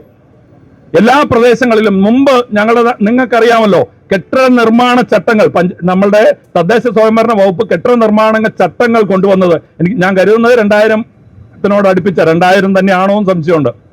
ആ കാലഘട്ടത്തിന് മുമ്പ് നിർമ്മിച്ച കെട്ടിടങ്ങൾക്ക് നമ്മൾ സ്വാഭാവികമായി പഞ്ചായത്തിൽ കൊണ്ടുപോയിട്ട് നമ്പർ ഇട്ട് മേടിക്കുകയായിരുന്നു. അന്നൊക്കെ അങ്ങനെ നമ്പർ ഇട്ട് തരികയും നമ്മൾ ടാക്സ് അടയ്ക്കുകയും ഒക്കെ ചെയ്തിരുന്നു. ഒരു തടസ്സം ഉണ്ടായില്ല. ഒരു പ്ലാൻ സബ്മിറ്റ് ചെയ്യും, പഞ്ചായത്ത് അത് അംഗീകരിക്കും, നമ്മുടെ കരം മേടിക്കും, പിന്നീട് തുടർച്ചയായി എത്ര വർദ്ധിപ്പിക്കുന്നോ അതിനനുസരിച്ച് കരം കൊടുക്കുകയും കെട്ടിടത്തിന് കരം അടയ്ക്കുകയും ഭൂമിക്ക് ടാക്സ് അടയ്ക്കുകയും ചെയ്തുകൊണ്ടിരുന്നു. ബിൽഡിംഗ് റൂൾസ് നിലവിൽ വന്നതിന് ശേഷം നാം പെർമിറ്റുകൾ സമർപ്പിച്ചാണ് പെർമിറ്റ് എടുത്തത്. ഒരു ഭൂമിയിൽ 10 സെന്റിൽ കെട്ടിടം പണിയാൻ നിങ്ങൾക്കറിയാം കവറേജ് 55% പറ്റൂ. ബാക്കി എന്ന് പറഞ്ഞാൽ 4.5 സെന്റ് ഓപ്പൺ കിടക്കണം. അങ്ങനെ എല്ലാ നിയമങ്ങളും പാലിച്ച് പെർമിറ്റുകൾ സമർപ്പിച്ച് പെർമിറ്റ് ഫീസ് അടച്ച് പിന്നീട് കംപ്ലീഷൻ സർട്ടിഫിക്കറ്റ് കൊടുത്ത് അളന്ന് നമ്പർ ഇട്ട് ടാക്സ് അടച്ചാൽ മതിയോ? പിന്നീട് സർക്കാർ റവന്യൂ സെസ് കൊണ്ടുവന്നു, ലേബർ സെസ് കൊണ്ടുവന്നു. ആ കെട്ടിടം പണിതതിന്റെ തുക എത്രയാണെന്ന് കണക്കൂട്ടിയിട്ട് സർക്കാർ തീരുമാനിച്ച സ്ലാബും പ്രകാരം റവന്യൂ സെസ് മേടിച്ചു. ഒരു 15 ലക്ഷം 20 ലക്ഷം രൂപയുടെ കെട്ടിടം പണിതാൽ 1.5 ലക്ഷം രൂപ 2 ലക്ഷം രൂപ വരെ റവന്യൂ സെസ് മേടിച്ചു. ലേബർ സെസ് എന്ന് പറഞ്ഞത് കൊണ്ടുവന്നു. ഈ കെട്ടിടം പണിയുന്ന തൊഴിലാളിക്ക് ക്ഷേമനിധിക്ക് പണം കൊടുക്കാനാണെന്ന് പറഞ്ഞ് മുടക്ക് മുതലിന്റെ 1% 20 ലക്ഷം രൂപയുടെ കെട്ടിടം പണിതാൽ 2 ലക്ഷം രൂപ ലേബർ സെസ് മേടിച്ചു. അങ്ങനെ അത് എല്ലാവരും അടച്ചു. അങ്ങനെ എല്ലാം അടച്ച് എല്ലാ നിയമങ്ങളും പാലിച്ച് കെട്ടിടങ്ങൾ 916 ഒരു കേസിൽപ്പെടുത്തി സർക്കാർ പറയുന്നു ഇതെല്ലാം അനധികൃതമാണ്. ഇപ്പൊ സർക്കാരിന്റെ വാദം നോക്കൂ. ഇപ്പൊ ഞങ്ങളുടെ ജില്ലയിലൊക്കെ പ്രചരണത്തിന് ഇറങ്ങിയിരിക്കുകയാണ് ഭരണകക്ഷിക്കാർ. അവർ പറയുന്നത് ഇതെല്ലാം തെറ്റിദ്ധാരണ പരത്തുക എന്നാ പറയണേ. വിനീതമായി നിങ്ങളെ വെല്ലുവിളിക്കുന്നു. സംവാദത്തിന് തയ്യാറുണ്ടോ? തയ്യാറുണ്ടെങ്കിൽ ഞങ്ങൾ തയ്യാർ. മറിച്ച് കൂവി തോപ്പിക്കരുത്. അതിന് നിങ്ങളോട് പറ്റൂല.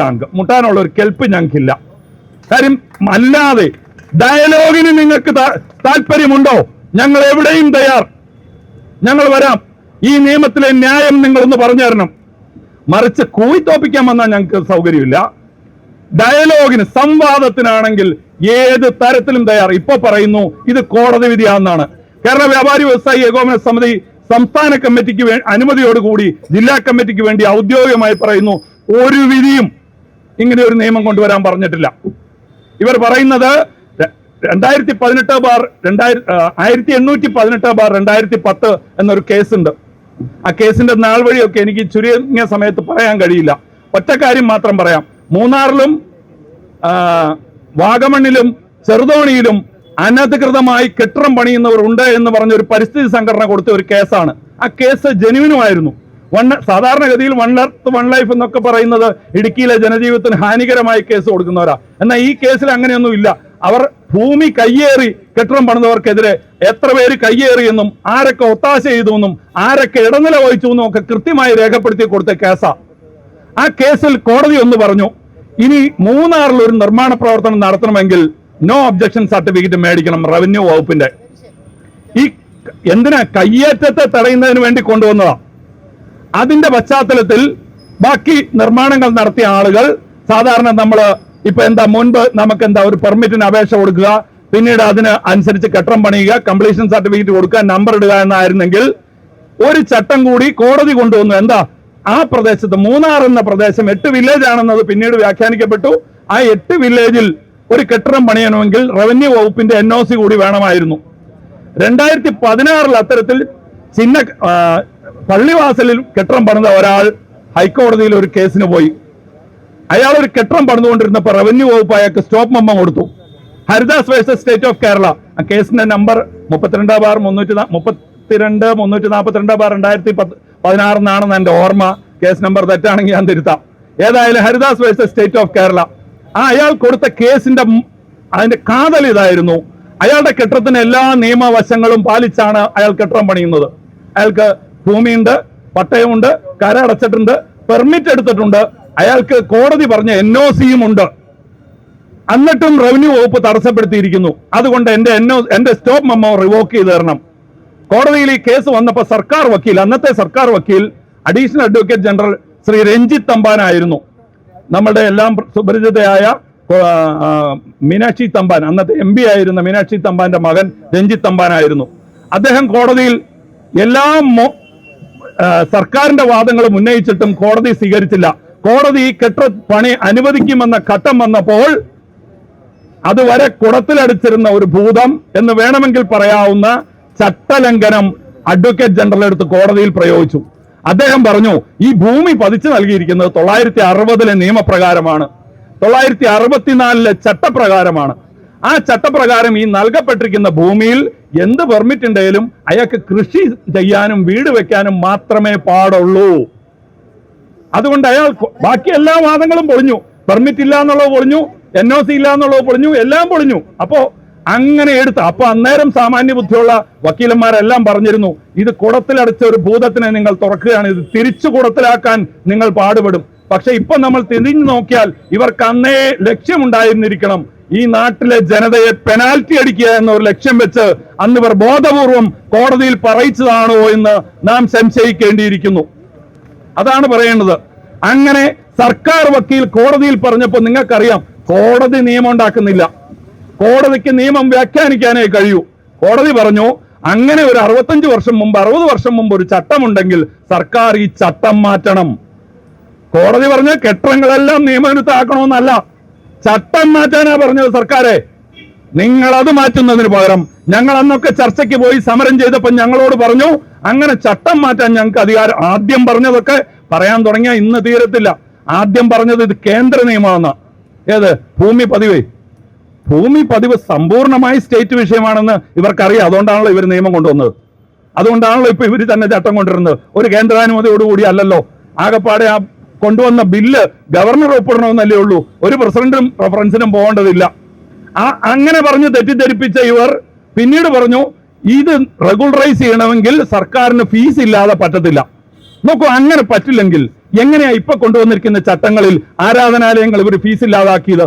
ഇവരെങ്ങനെയാ കുറച്ച് മതസംഘടനകളുടെ കെട്ടിടങ്ങൾക്ക് 1% ഫെയർ വാല്യൂവിന്റെ ഫീസ് മതി എന്ന് പറഞ്ഞത്? എന്ന് പറഞ്ഞാൽ അതിന്റെ അർത്ഥം ലളിത, സമ്പൂർണമായി ഇത് സർക്കാരിന്റെ അധികാരമാണെന്ന് ഈ നിയമത്തിൽ തന്നെ സർക്കാർ ഊന്നി തെളിയിക്കുന്നുണ്ട്. എന്നിട്ട് പുറത്തു പറയുക, ഇത് ഞങ്ങളുടെ അധികാരമല്ല, ഇത് കോടതി പറഞ്ഞേക്കണമെന്ന്. കോടതിയല്ല ചോദ്യം ചെയ്യും. നിയമോപദേശം ഇങ്ങനെയാണ്. എങ്ങനെ നിയമോപദേശം? മനുഷ്യർക്ക് മനസ്സിലാകുന്ന ഭാഷയിൽ ഒന്ന് പറഞ്ഞ് മനസ്സിലാക്കുക സുഹൃത്തുക്കളെ. അത്രയാ നിങ്ങൾ ഭരണക്കാരോട് പറയാനുള്ളൂ. ഈ അസംബന്ധം പറയല്ലേ, ഞങ്ങൾ പൊട്ടന്മാരൊന്നും അല്ല, അത്രേ പറയുന്നുള്ളൂ. ഞങ്ങൾ ഈ സത്യം നാട്ടിലെ ആളുകളോട് പറയും. ഇതൊരു അസംബന്ധമാണ് ഇവർക്ക് ഏത് തരത്തിലും. അതുപോലെ 960 നിയമത്തിന്റെ 7ാം ക്ലോസിൽ തന്നെ ഈ ചട്ടത്തിൽ ഏതിനും പുതിയ ചട്ടം കൊണ്ടുവരുന്നതിനും ഏത് ചട്ടത്തിന് മുൻകാല പ്രാബല്യം കൊടുക്കുന്നതിനും ഒക്കെ 2012 കൊണ്ടുവന്ന നിയമം മുതൽ 960 നിയമത്തിൽ തന്നെ സർക്കാരിന് പഴുതുകൾ ഉണ്ട്. ഇതാണ് വസ്തുത എന്നിരിക്കെ 2023 മലയോര മേഖലയിലെ മനുഷ്യർക്ക് രക്ഷകൻ വരുന്നു എന്ന് പ്രഖ്യാപിക്കുന്നു ഇവര്. അങ്ങനെ പ്രഖ്യാപിച്ച് ഞങ്ങളെല്ലാം ശരിയാക്കി തരുന്നു എന്ന് പ്രഖ്യാപിച്ച ഒരു നിയമം നിയമസഭയിൽ കൊണ്ടുവന്നു. ആ നിയമത്തിലൂടെ ഇവർ 65 വർഷക്കാലത്തെ ജനജീവിതത്തിന്റെ ആകെ സമ്പാദ്യത്തെ അനധികൃതമെന്ന് മുദ്ര കുത്തിയതിനു ശേഷം ഇവർ 23 ഒരു നിയമം കൊണ്ടുവന്നു. ഞങ്ങളെല്ലാം പരിഹരിക്കാൻ പോകുന്നു. ആ നിയമത്തിൽ 2 അധികാരമാണ് സർക്കാരിന് കിട്ടിയത്. പ്രതിപക്ഷം പോലും എതിർത്തില്ല. എന്നാ കാര്യം അറിയോ? ഈ 65 വർഷക്കാലത്തെ ഒരു വലിയ ജനജീവിതം, ലക്ഷക്കണക്കായ, ഒരുപക്ഷെ കേരളത്തിലെ 10-50 നിയമസഭാ മണ്ഡലങ്ങളിൽ ഭാഗഭാഗിത്വം തീരുമാനിക്കാൻ കെൽപ്പുള്ള ഒരു ജനതയുടെ പ്രശ്നം പരിഹരിക്കാൻ എന്ന് പറഞ്ഞൊരു നിയമം കൊണ്ടുവന്നപ്പോ പ്രതിപക്ഷത്തിന് പോലും എതിർക്കാൻ കഴിഞ്ഞില്ല. 2 അധികാരങ്ങളാണ് സർക്കാർ ഏറ്റെടുത്തത്. ഒന്ന്, അനധികൃതമെന്ന് പറയുന്നതിനെ റെഗുലറൈസ് ചെയ്യാനുള്ള അധികാരം. റെഗുലറൈസ് ചെയ്യാൻ മാത്രം, ഞാൻ പറഞ്ഞതുപോലെ വേണമെങ്കിൽ ഫ്രീ ആയിട്ട് ചെയ്യാം, ഇപ്പൊ കാണുന്ന പോലെ കൊള്ളയടിച്ച് ചെയ്യാം. ഫ്രീ ആയിട്ട് ചെയ്യാനുള്ള അടക്കം റെഗുലറൈസ് ചെയ്യാനുള്ള അധികാരം കിട്ടി. പിന്നെ ഇത്തരം ഭൂമികളിൽ നിർമ്മാണം അനുവദിക്കാൻ. പ്രിയപ്പെട്ടവരെ, എന്നെ കേൾക്കുന്ന നിങ്ങൾ ഓരോരുത്തരും മനസ്സിലാക്കണം, ഇപ്പം നമ്മുടെ ജനതതി ധരിച്ചിരിക്കുന്നത് ഇത് കെട്ടിട ഉടമകളുടെ പ്രശ്നമാണ്. പ്രിയമുള്ളവരെ, അല്ല. ഈ മലയോര മേഖലകളിൽ കുടിയേറിയ ഭൂമിയുള്ള 10 സെന്റെങ്കിൽ 10 സെന്റ്, 5 സെന്റെങ്കിൽ 5 സെന്റ്, 5 ഏക്കറെങ്കിൽ 5 ഏക്കർ ഭൂമിയുള്ള മുഴുവൻ മനുഷ്യന്റെയും പ്രശ്നമാണ്. എന്താണെന്നറിയോ? നാളിതുവരെയുള്ള വീടല്ലാത്ത എല്ലാം ക്രമരഹിതമെന്ന് പ്രഖ്യാപിച്ചപ്പോ നിങ്ങളുടെ കയ്യിലുള്ള ഭൂമി എവിടെയുമാവട്ടെ, ഏത് പട്ടണത്തിന്റെ ഹൃദയഭാഗത്താകട്ടെ, ആ ഭൂമി കൃഷിഭൂമിയായി മാറിക്കഴിഞ്ഞു. ഇനി എന്തെങ്കിലും ഇവർ 23 കൊണ്ടുവന്നിരിക്കുന്ന 2ാം പാർട്ട് വെച്ച് ഇനി എന്തെങ്കിലും നിർമ്മാണം അവിടെ നടക്കണമെങ്കിൽ എന്തായാലും സർക്കാരിന് കിട്ടിയിരിക്കുന്ന അധികാരം അതിന് അനുമതി കൊടുക്കണമെങ്കിൽ സർക്കാർ പറയുന്നത് സർക്കാരിന് ബോധ്യപ്പെട്ടാൽ ആ ക്ലോസ് ഭരണഘടനാ വിരുദ്ധമാണെന്ന് ഞാൻ കരുതുന്നത്. സർക്കാരിന് ബോധ്യപ്പെട്ടാൽ അനുമതി കൊടുക്കാന്ന് പറഞ്ഞാൽ നമ്മൾ ആരെ ആദ്യം ബോധ്യപ്പെടുത്തണം? വില്ലേജ് ഓഫീസറെ ബോധ്യപ്പെടുത്തണം, തഹസിൽദാരെ ബോധ്യപ്പെടുത്തണം, സബ് കളക്ടറെ ബോധ്യപ്പെടുത്തണം. നമുക്കൊരു കെട്ടിടം പണിയണമെങ്കിൽ, നാം ഒരു കടമുറി പണിയണമെങ്കിൽ ആ നിലയിലേക്ക് നാം പോകും. അപ്പൊ ഇത് കെട്ടിടം പണിതവന്റെ വിഷയമാണെന്ന് ധരിക്കുന്നവർ മറവിയുടെയോ ഇരുട്ടിന്റെയോ ലോകത്താ. അവർ വെളിച്ചത്തിലേക്ക് വരണം. അതാ ഞങ്ങൾക്ക് അഭ്യർത്ഥിക്കാനുള്ളത്. ഞങ്ങളുടെ ഈ രാജ്യത്തെ പ്രതിപക്ഷത്തോട് ഞങ്ങൾ നിങ്ങൾ ഈ നിയമം പാസാക്കിയത് വരെ പറഞ്ഞ ന്യായങ്ങൾ ഞങ്ങൾക്ക് മനസ്സിലായി.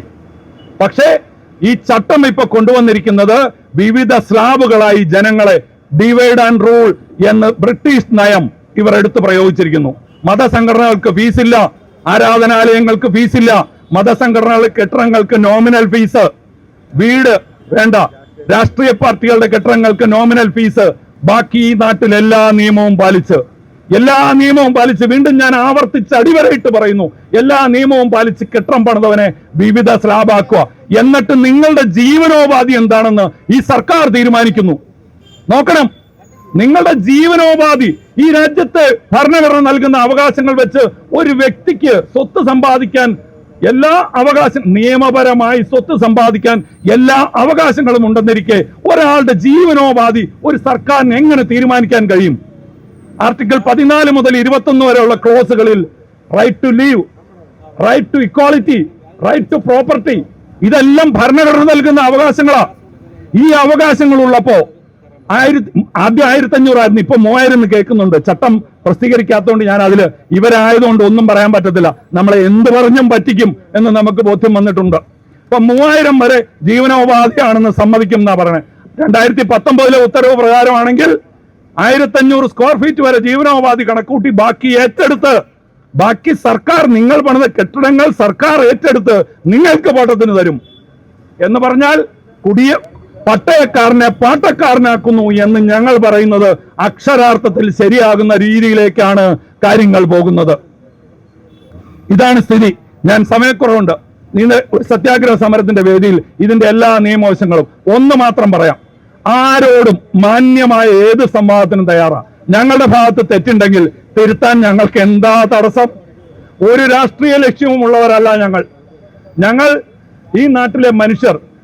രാജു സാർ സൂചിപ്പിച്ചതുപോലെ അധ്വാനശീലരായ ഒരു 10-70 വർഷക്കാലം 2-3 തലമുറകൾ വലിയ കഷ്ടപ്പാട് സഹിച്ച് ഈ ഭൂമിയിലെ അനുഭവിക്കാവുന്ന എല്ലാ ത്യാഗങ്ങളും സഹിച്ച് മലേറിയോട്, മൃഗങ്ങളോട്, പാമ്പിനോട്, എല്ലാത്തിനോടും പൊരുതി ഞങ്ങൾ സ്വരുക്കൂട്ടിയ ഒരു ജീവിതത്തെ നിങ്ങൾ പ്രതിസന്ധിയിലാക്കുന്നു. നിങ്ങൾ അതിനെ ഒരു ചോദ്യചിഹ്നമാക്കുന്നു. നിങ്ങൾ ഞങ്ങളെ പാട്ടക്കാരാക്കുന്നു. നിങ്ങൾ ഞങ്ങളെ റവന്യൂ ഉദ്യോഗസ്ഥരെ അടിമകളാക്കുന്നു. എന്നിട്ട് ഒന്നും പച്ചവെള്ളം ചവച്ചു കുടിക്കുന്ന പോലെ റവന്യൂ മന്ത്രി പറയണേ. ചുമ്മാ നിങ്ങളൊരു അപേക്ഷ അങ്ങോട്ട് കൊടുക്കുക. എന്നിട്ട് അതിന്റെ അടിയിൽ പുള്ളി എഴുതി വെച്ചേക്ക അപേക്ഷ കൊടുക്കുമ്പോൾ റെഗുലറൈസ് ചെയ്യണമെങ്കിൽ എന്തൊക്കെ വേണം? പട്ടയത്തിന്റെ കോപ്പി ആദ്യം വേണം. പിന്നെ നിങ്ങളുടെ കെട്ടിടമാണെങ്കിൽ കെട്ടിടം പണിതതിന്റെ പെർമിറ്റ് വേണം. എത്ര പേരുടെ കയ്യിൽ 10 വർഷം മുമ്പ് പണിതതിന്റെ പെർമിറ്റ് ഉണ്ടാവും? അന്ന് ഇതൊന്നും ഡിജിറ്റൽ അല്ലാന്ന് ഓർക്കണം. 1960-ലോ 70-ലോ കിട്ടിയ ഒരു പട്ടയമാണെങ്കിൽ ഇന്ന് നിങ്ങളുടെ കയ്യിരിക്കുന്ന ഭൂമിയിൽ പട്ടയത്തിന്റെ കോപ്പി ചോദിച്ചാൽ എത്ര പേരുടെ കയ്യിൽ പട്ടയത്തിന്റെ കോപ്പി കാണും? കൂടി വന്ന ഒരു 15 വർഷത്തെ മുന്നാധാരങ്ങൾ കാണും. അത് തന്നെ വെച്ചേക്കണേ എന്തിനാ? ലോൺ എടുക്കണമല്ലോ, അതുകൊണ്ട് വെച്ചേക്കണ. ഇതല്ലേ എല്ലാവരുടെയും സ്ഥിതി. ഇതിൽ നിന്ന് ഭീകരമായ ഒരു നിയമം നിർമ്മിച്ച് ഈ സംസ്ഥാനം ഭീകരമായ കടക്കണിയിലാണ്. ഞങ്ങൾക്കറിയാം കേന്ദ്ര ഗവൺമെന്റിന്റെ സമ്മർദ്ദങ്ങളൊക്കെ ഉണ്ട്, അതും ഞങ്ങൾക്കറിയാം. പക്ഷെ അതിന് ഇരകളായി അധ്വാനശീലരായ വളരെ നിയമപരമായ മാർഗങ്ങളുടെ ജീവിതം കരിപ്പിടിപ്പിച്ച ഒരു ജനതയെ ഇരയാക്കുന്നത് അധാർമികതയാണ്. ഏതറ്റം വരെയും ഞങ്ങൾ ഇതിനെ എതിർക്കും എന്ന് പറഞ്ഞുകൊണ്ട് എന്റെ സമയക്കുറവുകൊണ്ട് ഞാൻ ഈ വിഷയം അവസാനിപ്പിക്കുകയാണ്. അഭിവാദ്യങ്ങൾ. ഇന്ന് ഇടുക്കി ജില്ലയിൽ നിന്ന് മലയോര വിഷയവുമായി ബന്ധപ്പെട്ട് വളരെ ത്യാഗപൂർണമായ രീതിയിൽ ഇവിടെ എത്തിച്ചേർന്ന ഇടുക്കി ജില്ലയുടെ മുഴുവൻ പ്രവർത്തകരെയും ആദ്യമായി അഭിനന്ദിക്കുവാൻ ഈ അവസരം ഉപയോഗിക്കുകയാണ്. ഈ ഒരു ധർമ്മസമരം പട്ടയക്കാരനെ പാട്ടക്കാരനാക്കുന്ന സർക്കാരിന്റെ വികലമായ നയങ്ങൾക്കെതിരെ നിങ്ങൾ നടത്തുന്ന ഈ ഒരു ധർമ്മസമരത്തിന് തിരുവനന്തപുരം ജില്ലാ കമ്മിറ്റിയുടെ എല്ലാ പിന്തുണ പ്രഖ്യാപിക്കുകയും ഇന്നിവിടെ നേരത്തെ സംസാരിച്ച നേതാക്കന്മാർ ഈ വിഷയത്തെക്കുറിച്ച് വളരെ വിശദമായി തന്നെ സംസാരിച്ചത് കൊണ്ട് ഞാൻ ആ കാര്യത്തിലോട്ടൊന്നും കടക്കുന്നില്ല. ഈ സമരം ഇന്ന് ഇതുകൊണ്ട് അവസാനിക്കുന്നില്ല. ഇതൊരു സൂചനയാണ്. ഈ സൂചനാ സമരം കണ്ട് സർക്കാരിന്റെ നയങ്ങൾ മാറ്റിയില്ല എങ്കിൽ വ്യാപാരി വ്യവസായ ഏകോപന സമിതി എന്ന ഈ സമര സംഘടന വ്യാപാരികൾക്കും ഇവിടുത്തെ പൊതുജനങ്ങൾക്കും വേണ്ടി വളരെ ശക്തമായ സമരം ഏറ്റെടുക്കും എന്ന് മാത്രം പറഞ്ഞുകൊണ്ട് ഈ ധർമ്മസമരത്തിന് ഏകോപന സമിതി തിരുവനന്തപുരം ജില്ലാ കമ്മിറ്റിയുടെ എല്ലാവിധ പിന്തുണയും പ്രഖ്യാപിച്ചുകൊണ്ട് ഞാൻ എന്റെ വാക്കുകൾ നിർത്തുന്നു.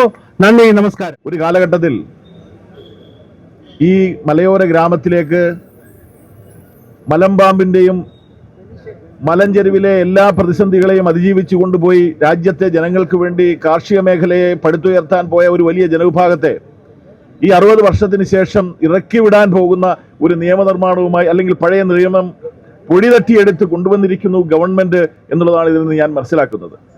സത്യത്തിൽ ഒരു ആക്ടിനകത്ത് ഒരു റൂളാണ് ഈ ആദ്യം പറയുന്ന ഈ കാർഷിക ഭൂമിയാണെന്നും അവിടെ കൃഷിയും വീടും മാത്രമേ വെക്കാൻ പാടുള്ളൂ എന്ന് പറയുന്ന ആ റൂളിനകത്ത് ഒരു ആക്ട് ഫ്രെയിം ചെയ്താണ് ഇപ്പൊ ഇവർ ഈ പ്രശ്നങ്ങളുമായി വന്നുകൊണ്ടിരിക്കുന്നത്. ഈ ചട്ടം മാറ്റണം എന്നുള്ളതാണ് നമ്മൾ ആവശ്യപ്പെടുന്നത്. ഈ ചട്ടം എന്ന് പറയുമ്പോൾ പണ്ട് എന്താ പറയാ, മാറ്റുവിൻ ചട്ടങ്ങളെ, അല്ലെങ്കിൽ നിങ്ങളെ താൻ മാറ്റും ഇത് എന്ന് പറഞ്ഞ ആ മുദ്രാവാക്യം ഞാനിപ്പോൾ ഓർക്കുകയാണ്. തീർച്ചയായും ഇത്തരം സമരങ്ങളിൽ നമ്മെ സംബന്ധിച്ചിടത്തോളം വളരെ ഗൗരവമായ ഇടപെടലുകളാണ് നമ്മൾ നടത്താൻ വേണ്ടി പോകുന്നത്. സംസ്ഥാന പ്രസിഡന്റ് അദ്ദേഹം സൂചിപ്പിച്ചു, അദ്ദേഹം മരണം വരെ നിരാഹാരം അനുഷ്ഠിച്ചുകൊണ്ട് ഈ സമരത്തിന് ഉജ്ജ്വലമായ നേതൃത്വം നൽകുമെന്ന് അദ്ദേഹം പ്രഖ്യാപിച്ചു കഴിഞ്ഞു. കേരളത്തിലെ 10 ലക്ഷത്തോളം ആളുകളുള്ള ഈ സംഘടന, 10 ലക്ഷം ആളുകൾ സ്വയം തൊഴിൽ കണ്ടെത്തി ജീവിക്കുന്ന ഈ സംഘടന ശക്തമായി ഈ സമര പരിപാടികൾക്ക് മുന്നോട്ട് വരും എന്ന് സൂചിപ്പിക്കാൻ ഞാൻ ഈ അവസരം വിനിയോഗിച്ചു. മറ്റൊരു കാര്യം കൂടി ഞാൻ പറയാൻ ആഗ്രഹിക്കും. എന്റെ അടുത്തിട്ട് ശ്രീ ബേബിച്ചേട്ട, ഈ ഒരു കാലത്ത് നമ്മൾ കേട്ടിരുന്ന ഒരു വലിയ ആവേശത്തോടു കൂടി നമ്മുടെയൊക്കെ നാട്ടിൻപുറങ്ങളിലൊക്കെ കേട്ടിരുന്ന ശ്രീ അച്യുതാനന്ദന്റെ നേതൃത്വത്തിലുള്ള മതികെട്ടാൻ മലയിലേക്കുള്ള അദ്ദേഹത്തിന്റെ കടന്നുകയറ്റം, അല്ലെങ്കിൽ അദ്ദേഹത്തിന്റെ പദയാത്രയൊക്കെ നമ്മൾ ആവേശത്തോടെ കണ്ടിരുന്നല്ലോ. അവിടെ പോയി പൊളിച്ചു മാറ്റിയ 150 കോടി രൂപ വില വരുന്ന ആ റിസോർട്ടിന്റെ പണം തിരിച്ചു കൊടുക്കാൻ സുപ്രീം കോടതി പറഞ്ഞിരിക്കുന്നു.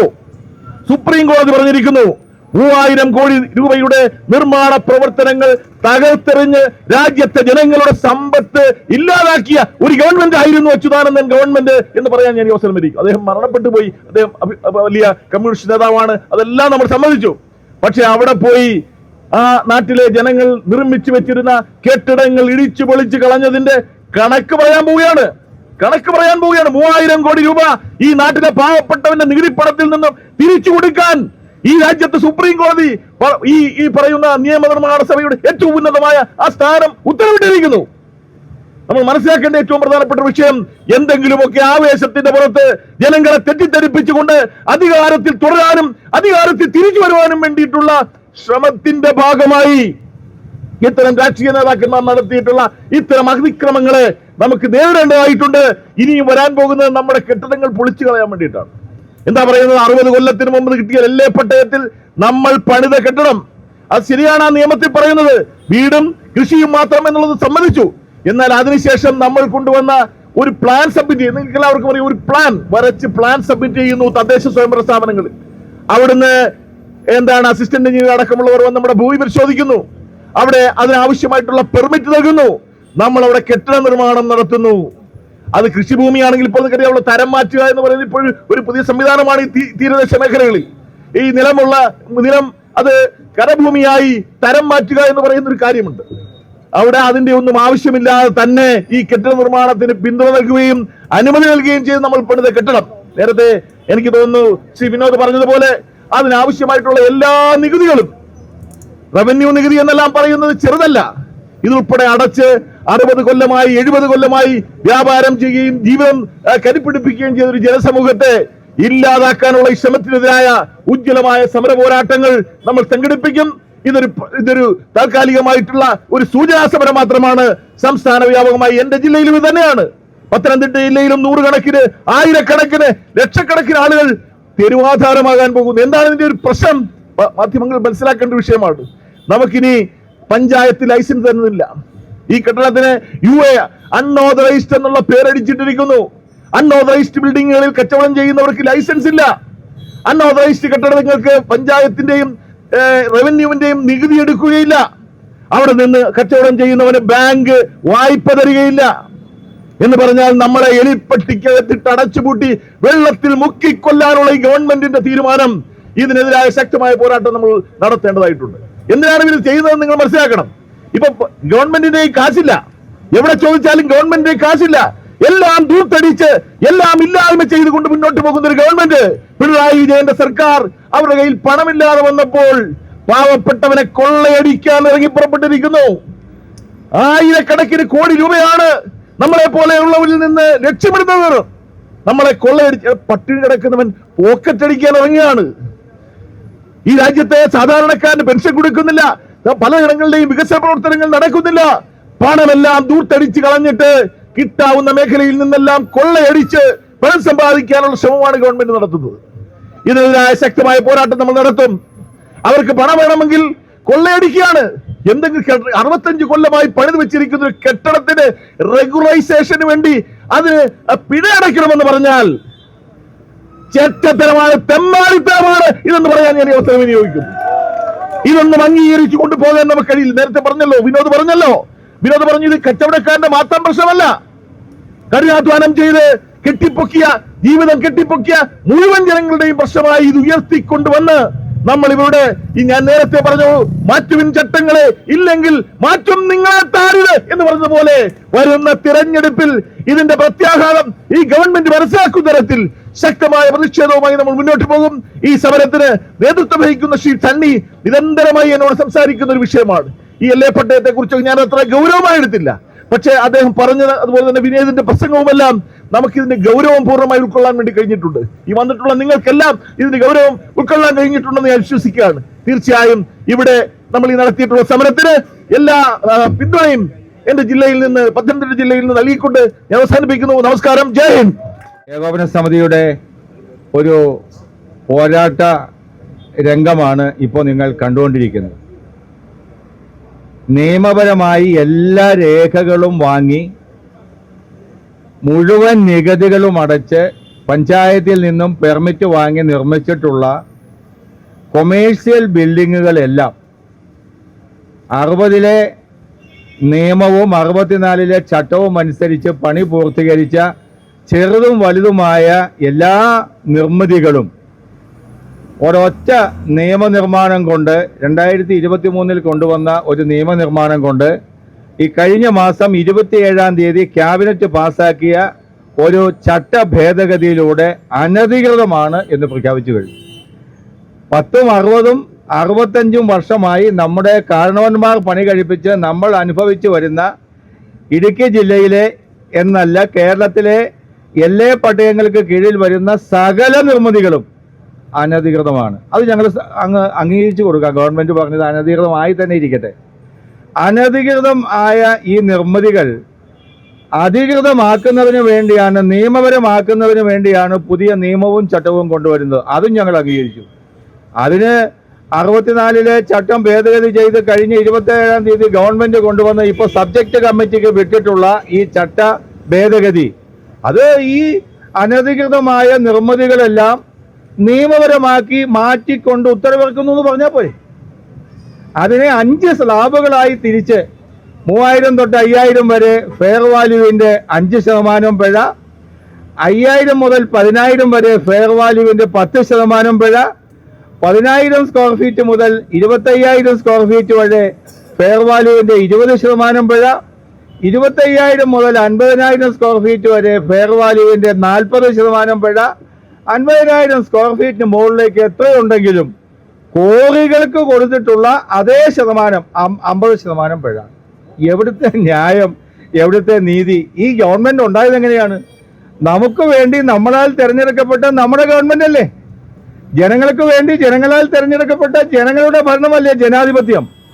ജനങ്ങളുടെ ഇച്ഛയ്ക്ക് വിരുദ്ധമായി ഇങ്ങനെ ഒരു നിയമം അല്ലെങ്കിൽ ഇങ്ങനെ ഒരു ചട്ടം കൊണ്ടുവന്നപ്പോൾ ഏത് ജനങ്ങളുമായി ഇവർ അഭിപ്രായം ചോദിച്ചു? സമൂഹത്തിൽ ഏതെങ്കിലും ഒരു വിഭാഗം ആളുകളുമായി, കർഷകരുമായി, വ്യാപാരികളുമായി, കെട്ടിട ഉടമകളുമായി, പ്ലാന്റർമാരുമായി എന്തിന് ഒരു പൊതുപ്രവർത്തകരുമായും ഗവൺമെന്റ് ഇങ്ങനെ ഒരു നിയമം കൊണ്ടുവരികയാണ് എന്താണ് അഭിപ്രായം ചോദിക്കണ്ടേ? ജനങ്ങൾക്ക് വേണ്ടി തിരഞ്ഞെടുക്കപ്പെട്ട ജനങ്ങളുടെ ഭരണമാണെങ്കിൽ അഭിപ്രായം ചോദിക്കണ്ടേ? എന്താ വേണ്ടത്, എങ്ങനെയൊക്കെ കൊണ്ടുവരാൻ ഉദ്ദേശിക്കുന്നു? ഒരഭിപ്രായവും ചോദിക്കാതെ ഏകപക്ഷീയമായി ഗവൺമെന്റ് കൊണ്ടുവന്ന ഈ ചട്ടവും ഈ ഭേദഗതി പിൻവലിക്കണമെന്നാണ് ഏകോപന സമിതി ഇപ്പോൾ സർക്കാരിനോട് ആവശ്യപ്പെടുന്നത്. ഞങ്ങൾ കുറ്റം ചെയ്തിട്ടുണ്ടെങ്കിൽ ശിക്ഷ അനുഭവിക്കാൻ തയ്യാറാണ്. അപ്പം ഞങ്ങൾ റിട്ടയർഡായ 1990 മുതൽ 2012 വരെ തഹസീൽദാരായിരുന്ന റിട്ടയർഡായ ഒരു മനുഷ്യനോട് ഞങ്ങൾ ചോദിച്ചു, ഞങ്ങൾ എന്ത് കുറ്റമാണ് ചെയ്തത്? നിങ്ങൾ തന്ന പെർമിറ്റൊക്കെ അനുസരിച്ചല്ലേ കെട്ടിടം പണിത്? അദ്ദേഹം പറഞ്ഞു, നിങ്ങൾ കുറ്റം ചെയ്തിട്ടില്ല, പക്ഷേ എന്നാൽ പിന്നെ എന്തിനാണ് ഇത് നിയമവിരുദ്ധമായി പ്രഖ്യാപിച്ചതെന്ന് ചോദിച്ചു. പുള്ളി പറഞ്ഞു, അതിനകത്ത് പറഞ്ഞിട്ടുണ്ട് കൃഷിക്കും വാസഗൃഹത്തിനും വേണ്ടി. എങ്കിൽ പിന്നെ നിങ്ങൾ എന്തിനാണ് പെർമിറ്റ് കൊടുത്തത്? ഞങ്ങൾ പെർമിറ്റ് കൊടുക്കാനുള്ള കാരണം കൃഷിക്കും വാസഗൃഹത്തിനും വേണ്ടി മാത്രം എന്ന ചട്ടത്തിൽ പറഞ്ഞിട്ടില്ല. അപ്പോ അനുബന്ധ നിർമ്മിതികൾക്കും കൂടി എന്ന് ചേർത്തിട്ടില്ലെങ്കിലും കൃഷിക്കും വാസഗൃഹത്തിനും വേണ്ടി മാത്രം എന്ന് പറയാത്തത് കൊണ്ടാണ് ഉദ്യോഗസ്ഥന്മാർ, തഹസിൽദാർമാർ, വില്ലേജ് ഓഫീസർമാർ, പഞ്ചായത്തുകൾ ഇങ്ങനെ പെർമിറ്റ് കൊടുത്തത് എന്നാണ് ആ തഹസിൽദാർ, റിട്ടയർഡ് ആയിട്ടുള്ള തഹസിൽദാർ പറഞ്ഞത്. അപ്പോൾ ഞാൻ ചോദിച്ചു, അപ്പൊ കുറ്റക്കാരാരാണ്? ഞങ്ങളാണോ? നിങ്ങളെ പ്രതിനിധിക്കുന്ന ഗവൺമെന്റ് ആണോ? ഗവൺമെന്റിന് ആ കാര്യത്തിൽ തെറ്റുപറ്റിയിട്ടുണ്ട് എന്ന് അദ്ദേഹം പറഞ്ഞു. 1960 മുതൽ 2016 വരെ ഒരു പ്രശ്നമില്ല. 66 വർഷക്കാലം ഈ നിയമം അനുസരിച്ച് കെട്ടിടം പണിയുന്നതിന് യാതൊരു വിഷയമില്ല. 2016 പിണറായി വിജയൻ സർക്കാർ അധികാരത്തിൽ വന്നപ്പോൾ വലിയ സാമ്പത്തിക പ്രതിസന്ധിയിലാണ് ഗവൺമെന്റ് എന്നതുകൊണ്ട് തന്നെയാണ് ഇപ്പോ ഇങ്ങനെ പിഴ കൊടുക്കാൻ. ഇപ്പോൾ ഒരു ഉദാഹരണം പറയാം. ഫെയർ വാല്യൂ 2010-12 കൊണ്ടുവന്നു. കട്ടപ്പന ടൗണിൽ, ഞങ്ങളുടെ ജില്ലയിലെ ഒരു ചെറിയ ടൗൺഷിപ്പാണ് കട്ടപ്പന. കട്ടപ്പന ടൗണിൽ ഒരു സെന്റ് സ്ഥലത്തിന്റെ ഫെയർ വാല്യൂ 10 ലക്ഷം രൂപയാണ്. അവിടെ 50 സെന്റ് സ്ഥലമുള്ള ഒരാൾ ഒരു 25,001 സ്ക്വയർ ഫീറ്റ് കെട്ടിടം പണിതിട്ടുണ്ടെങ്കിൽ 5 കോടി രൂപയാണ് ആ കെട്ടിടത്തിന്റെ ഫെയർ വാല്യൂ.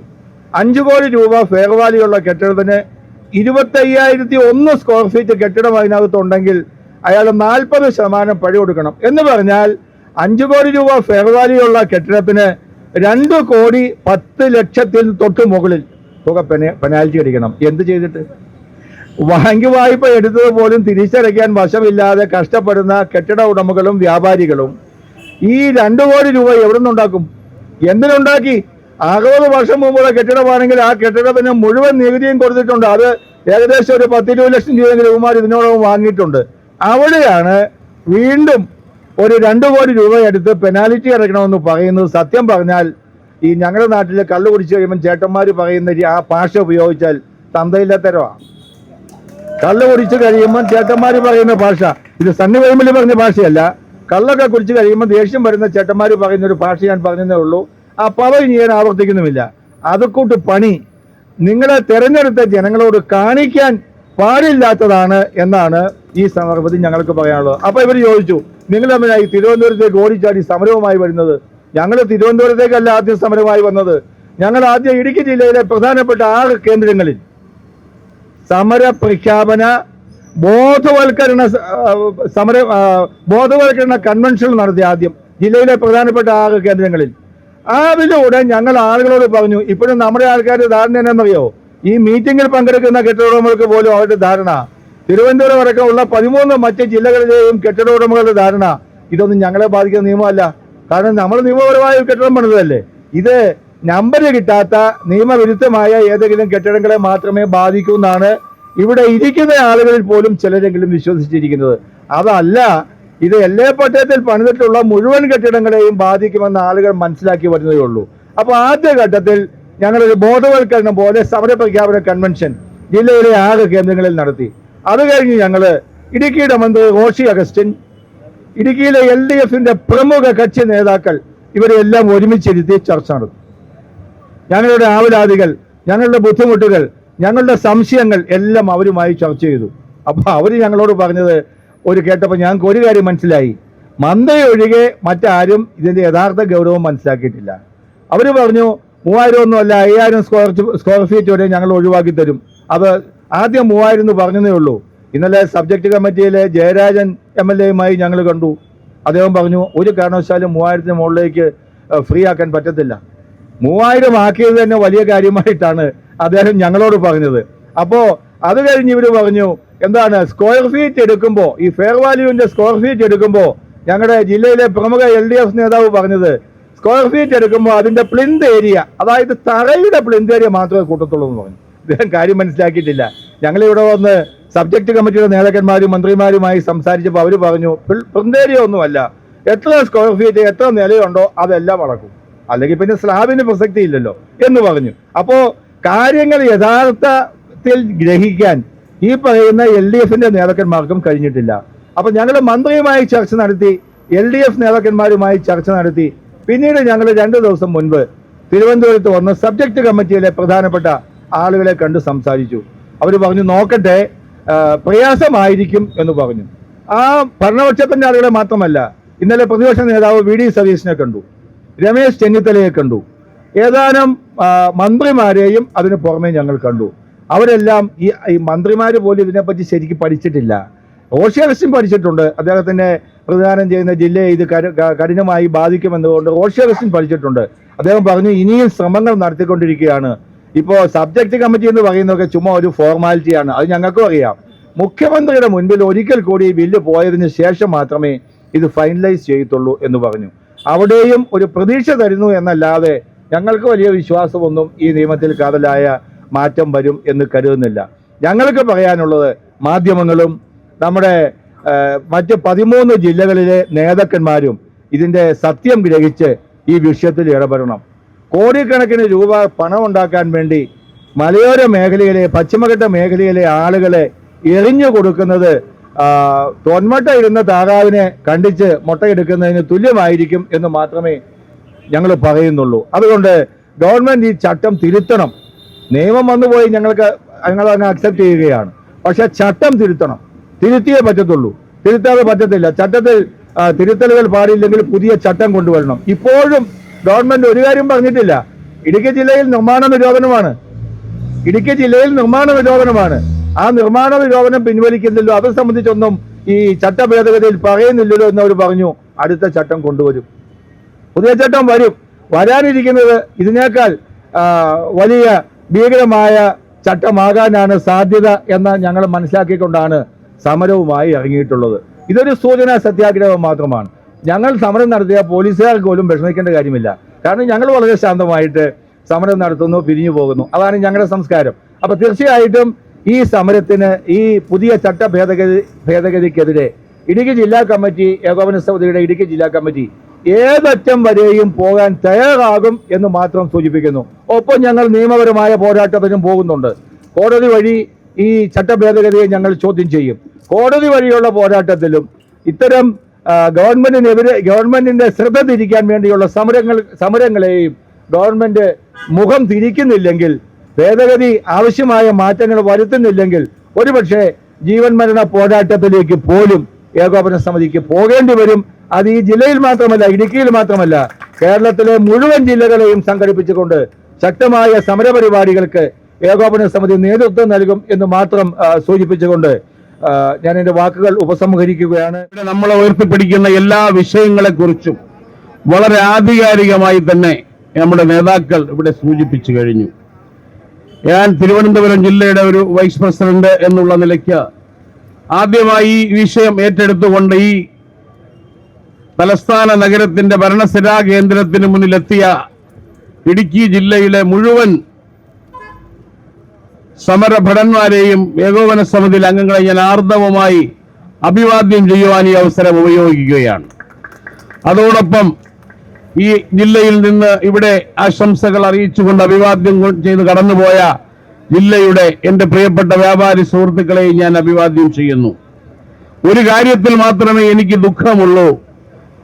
നിങ്ങളെപ്പോലെ തന്നെ ഞാനും പ്രയാസപ്പെടുന്നത് ഇവിടെ ഉന്നയിച്ച എല്ലാ വിഷയങ്ങളും ജനോപകാരപ്രദമായ വിഷയങ്ങളായിരിക്കെ, മനുഷ്യന്റെ പ്രാഥമികമായ അല്ലെങ്കിൽ അടിയന്തരമായ ആവശ്യങ്ങളായിരിക്കെ, ഇതൊന്നും മനസ്സിലാക്കാൻ കഴിയുന്ന വിവേകമോ വിദ്യാഭ്യാസമോ അറിവോ ഇല്ലാത്ത ഒരു ഭരണകൂടത്തെ ഓർത്ത് ഞാൻ നിങ്ങളോടൊപ്പം ലജ്ജിച്ച് തലതാഴ്ത്തുകയാണ്. ഭരണകർത്താക്കൾ എന്ന് പറയുമ്പോൾ ജനങ്ങളോട് ധാർമ്മികമായ ഉത്തരവാദിത്വവും കടമയും നിറവേറ്റുവാൻ കഴിവുള്ളവരായിരിക്കണം എന്നാണ് ഞാനും നിങ്ങളും പഠിച്ചിരിക്കുന്നത്. നിർഭാഗ്യവശാൽ ഇവിടെ പരവതാനി വിരിച്ചുകൊണ്ട് കുത്തകകളെയും ബൂർഷകളെയും സ്വീകരിക്കുമ്പോൾ, പാർട്ടി സമ്മേളനങ്ങളിൽ ചുവന്ന പരവതാനികൾ വിരിക്കുമ്പോൾ, ഏകോപന സമിതിക്ക് വിരിച്ചു നൽകുന്ന പരവതാനികളിൽ വ്യാപാരികളുടെ രക്തം കൊണ്ട് ചുവപ്പിക്കണം എന്നാണ് ഭരണകൂടം ആഗ്രഹിക്കുന്നത് എന്ന് നാം സംശയിച്ചു പോകുന്ന അവസ്ഥയിലേക്കാണ് നാം കടന്നു പോകുന്നത്. നമ്മുടെ രക്തം കൊണ്ട് ചുവപ്പിക്കുവാനാണോ പരവതാനികൾ അവർ നമുക്ക് നൽകുന്നത്? നമ്മൾ ചവിട്ടിക്കയറാൻ നൽകുന്ന ഓരോ പടികളും നമ്മുടെ ജനജീവിതവുമായി ബന്ധപ്പെട്ട് നമ്മൾ നടത്തുന്ന ഓരോ വികസന പ്രവർത്തനങ്ങളും, എനിക്കും നിങ്ങൾക്കും അറിയാവുന്നതുപോലെ ഇവിടെ ചൂരൽമലയിലടക്കം ജനങ്ങൾക്ക് ആശ്വാസമായി എത്തുന്ന ഒരു വലിയ സമൂഹമല്ലേ നമ്മൾ വ്യാപാരികൾ? നമ്മുടെ വരുമാനത്തിന്റെ ഓരോ ഭാഗവും ചിലവഴിച്ചുകൊണ്ട് കേരളത്തിൽ നടത്തുന്ന ലക്ഷോപലക്ഷം രൂപയുടെ ചാരിറ്റി പ്രവർത്തനങ്ങളുടെ കണക്ക് ഈ അധികാരി വർഗത്തിന് നമ്മൾ നൽകണമെന്നാണോ? നമ്മളത് ആഗ്രഹിക്കുന്നില്ല.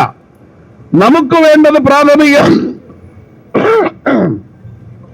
പ്രാഥമികമായ സൗകര്യങ്ങൾ, ഇവിടെ ഉയർത്തിപ്പിടിച്ച ആവശ്യങ്ങൾ.